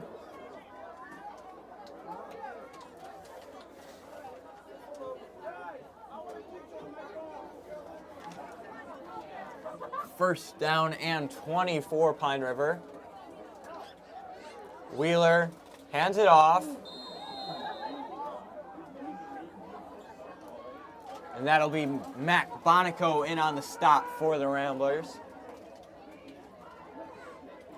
Number 31, Ryder Holmes, the ball carrier. Holmes on the carry for the Bucks. Number 73, Max Bonico on the stop for the Ramblers. Loss of 7. It'll be second down and 17. It'll be gain of 3 on the carry. Second down and 17. 7:40 left to go in the fourth quarter. Wheeler, man in motion. Wheeler looking to throw. He's got Dean over the middle. He's got room to run. And that will be touchdown, Pine River. Touchdown, Pine River. Pass complete to number 5, Austin And Dean. Dean just beat the defensive back there. And that is what you're going to see. This is a 90% JV defense playing against a varsity offense. Wheeler is a good quarterback. He's got good receivers out there in Dean, and he is able to find them in open field. And you're not going to see as much pressure up front on the D-line because the defensive and offensive lines change from varsity and JV. JVs aren't coached as hard as the varsities are. And you have nowhere near the size on the JV level that you do on the varsity. You know, there's no Mac Bonico on that JV level. Extra point is good. The 2 points run in by the quarterback, number 11. Wheeler on the two-point conversion. That'll make it McBain 34 to Pine River 8. 7:24 left to go in the fourth quarter.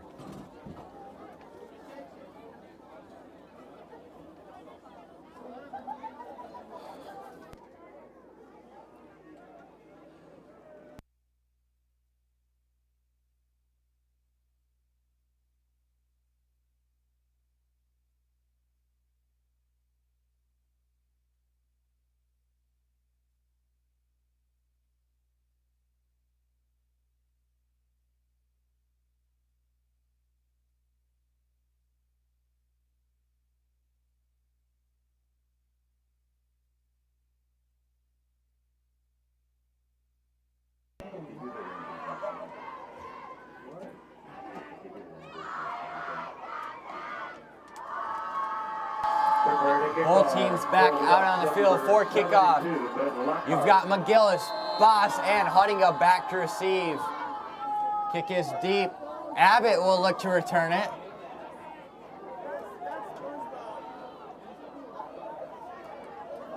He plows through one defender, but is brought down at the McBain 35-yard line. 37-yard line. On the stop for Pine River, number 10, Damian Jackson.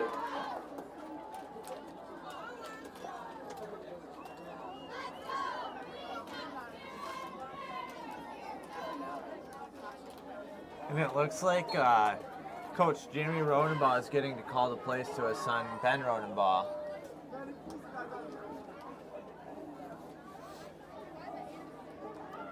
As Coach Pat Maloney doesn't really get to work with JV kids as often as he's the varsity coach. So it looks like Coach Jeremy Rodenbaugh is given a play that Maloney might like.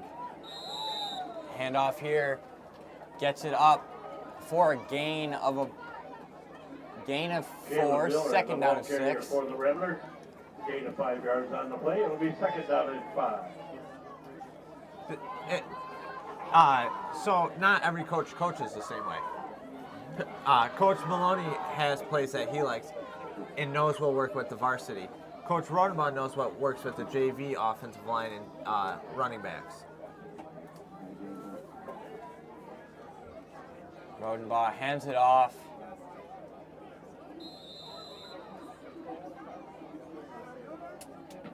That's Acom on the carry. Bryce Acom, the ball carrier, and pass the ball to the 45. On the stop for Pine River, number 70, Cody Wanstead. Third down and 2. 3rd and 2, 6:10 left to go in the fourth quarter.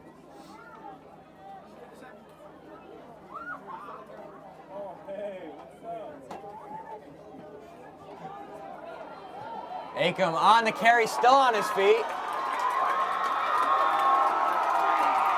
That'll be a big, big touchdown run for number 44, Bryce Acom. Bryce Acom.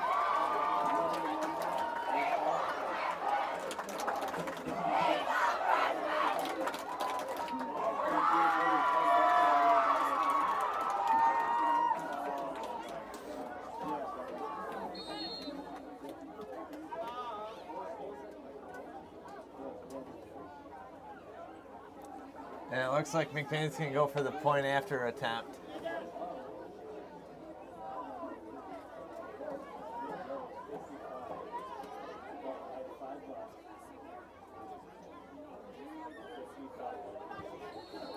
Kick is up and good. Extra point is good. Kicked through by Luke Whiting out of the hold of number 44.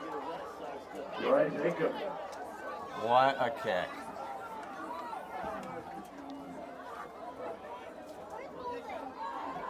Hey, what are you doing?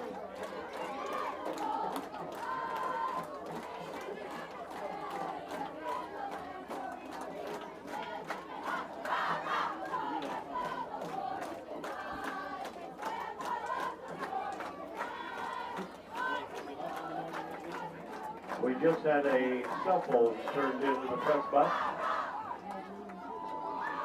And it's just been claimed.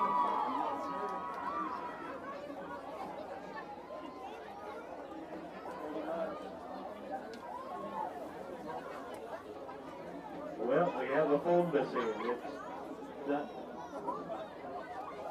the person doesn't belong to this phone. It's an LG phone.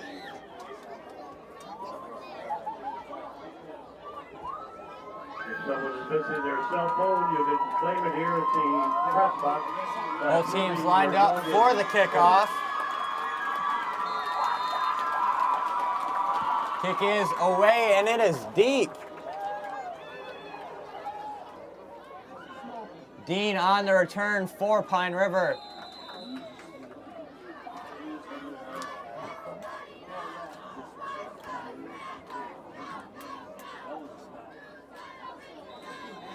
Number 6, Edgar Martin, the ball carrier for Pine River. Timeout on the field. Pine River's timeout. Pine River will take a timeout with 5:48 left in the fourth quarter. First and 10.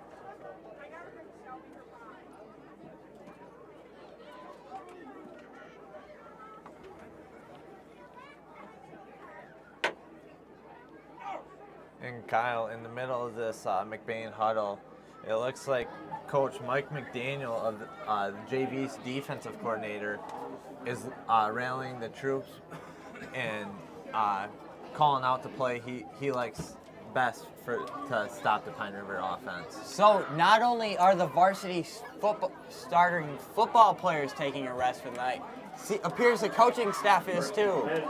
And it's just momentum building for the JV coaches to get to call some plays. McDaniel and Rodenbaugh, two very experienced coaches at the JV level. Wheeler hands it off. Also, Trevor Lucky is also helping with the JV. So it's good to see him subbing players in and out as well. The loss of a yard on the play. It'll be second down to 11. The stop number 25, Avery DeRuyter. Avery DeRuyter in on the stop for the Ramblers.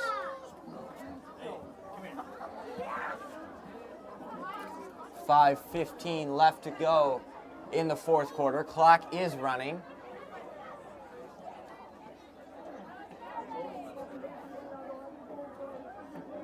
Men in motion. Wheeler hands it off. That's Holmes on the carry.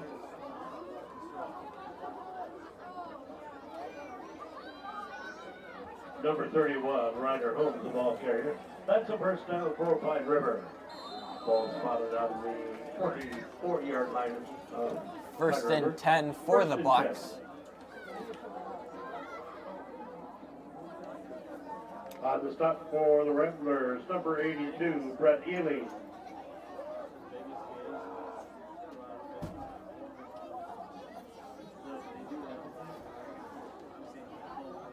First and 10.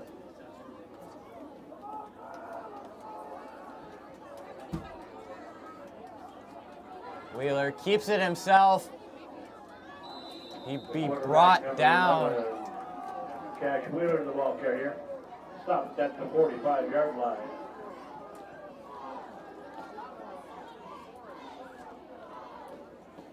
I believe that's number 70, Michael Payne, in on the tackle.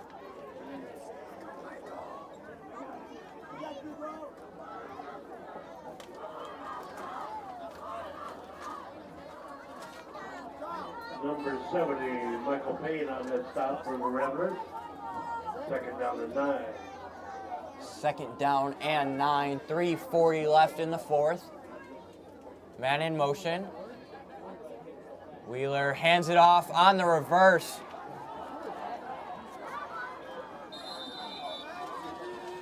Number 4, Caden Hubble, the ball carrier. That will move the chains. On the 44-yard line. First and 10, White River. Run out of bounds by number 82, Brett Haley. Pork sandwiches.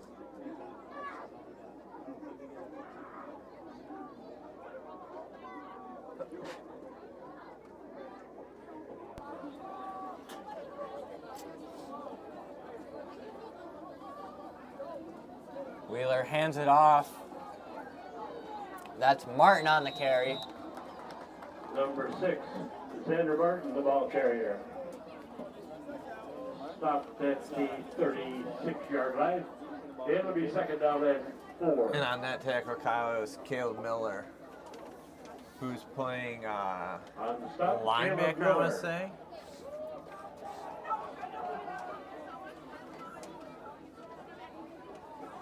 Weaver checks into the game on the defensive line.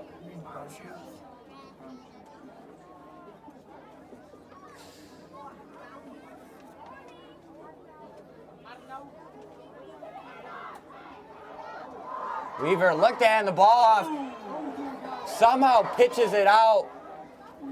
McBain's defense was ready for that play, and Pine River still escapes with a big play. Caden Hubble, the ball carrier.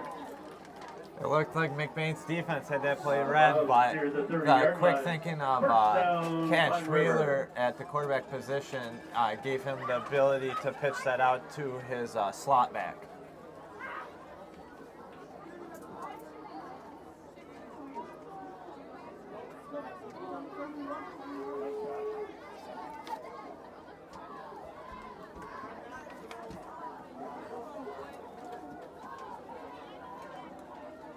Man in motion.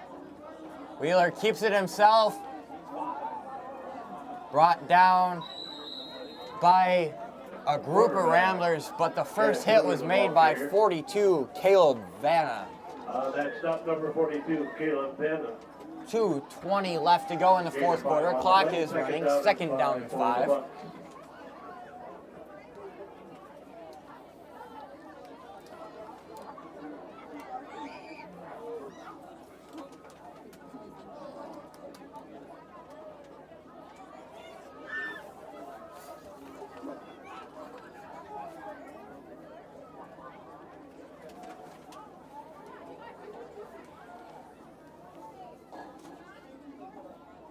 Wheeler.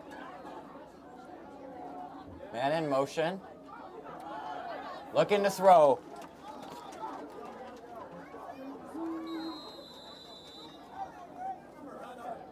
Pass complete to number 14, Nathan Williams. Williams on the First down, reception. Pine River. Looks like that ball is going to be spotted on the 17-yard line of McBain. It is first and 10, 1:30 on the clock.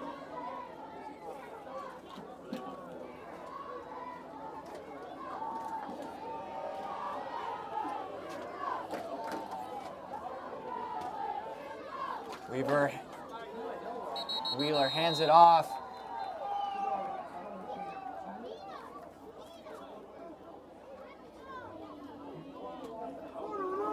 Number 31, Ryder Holt's the ball carrier. Loss of about a yard on the play. Be second down and 11. Second down and 11, under a minute left to go in the fourth quarter. Clock is running. Pine River trying to put one more score up on the board. For the McBain. Wheeler looking to throw. He's going to take it himself. Flag is down in the backfield, but Wheeler will get into the end zone for a touchdown. It'll be holding against Pine River Bucks. I don't know. I think it was number 68 was about to cut loose on Cash Wheeler. One of those defensive linemen was in the backfield. Offensive lineman had a good grip on his jersey. Preliminary signal from the official is holding against the Bucks. So instead of the 18-yard scamper for a touchdown by Wheeler, it's a negative 10-yard play. It is second down and 25. 23. 34 seconds left.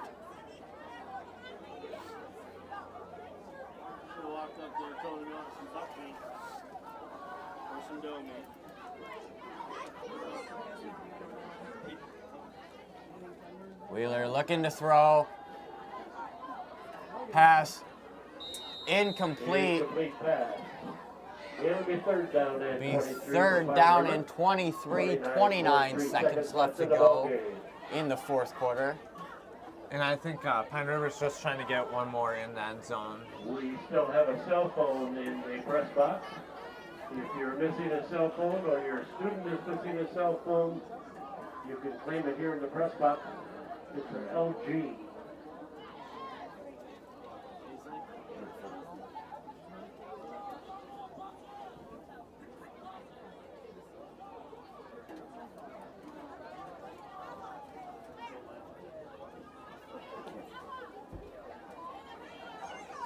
Wheeler rolling to his left. He's keeping it himself. Still on his feet. Number 11, the quarterback, Cash Wheeler, the ball carrier. Wheeler knocked out of bounds just shy of the end zone.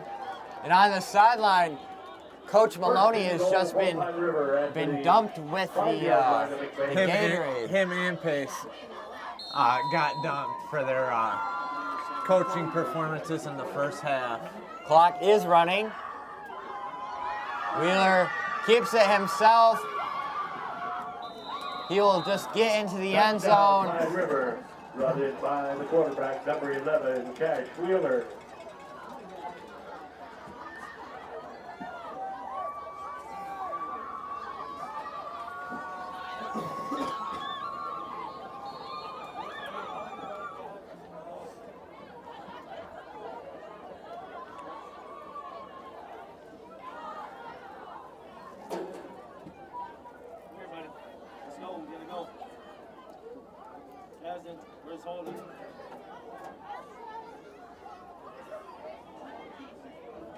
And it looks like Pine River's going to go for two to just put some more points on the board.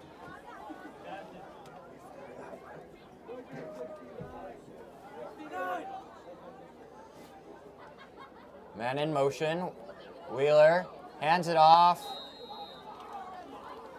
And he'll get into the end zone. That's Holmes for the two-point conversion. Number 31, Ryder Holmes. That makes the score McBain 41 to Pine River 16. 7 seconds left to go in the fourth quarter.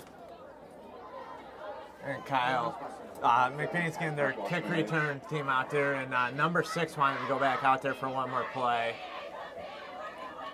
But Coach Lucky said, no, your night's done. It's been done since about the start of the third quarter.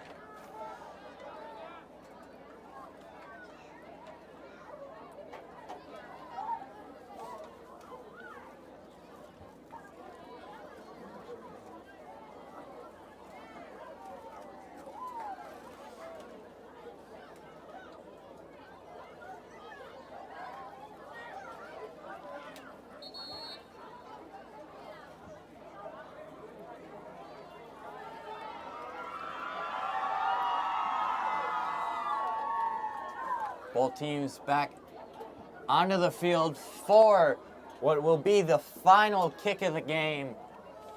You don't know that for a fact. What will most likely be the final kick of the game, as I was corrected by Cole Engelwright. And Kyle, I have a score update from the Beale City Manton game. It was 42-0 Beale City at the end of the third quarter. We'll see Rodenbaugh's return. 1.7 seconds left to go in the fourth quarter. Will we see victory formation out there?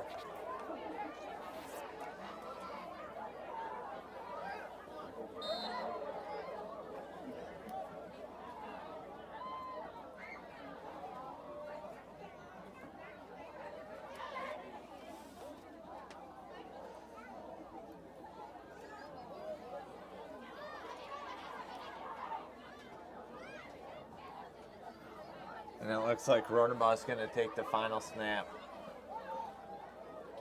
Just need one more player out there so penalty's not called.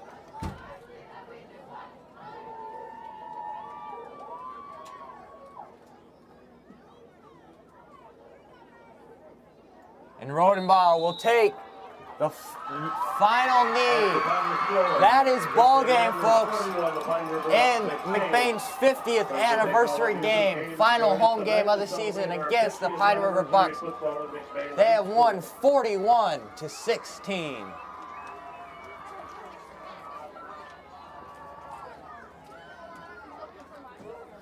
Any final thoughts, Isaac? McBain still got a long season ahead of them. Yes, there's only 2 weeks left, but they got Manton, who's going to be looking to rebound from a Beale City loss against a good McBain team after this performance. And yes, they still have to go down to Muskegon and face Muskegon Heights Academy, who is a very good Division 8 school and was ranked just like Beale City is. So it'll be exciting to see how the final 2 games for McBain plays out. And make sure to join us next week against men. I'll be there. Hopefully Christian Mitchell will be announcing alongside me. But that is it for tonight. Thanks for watching.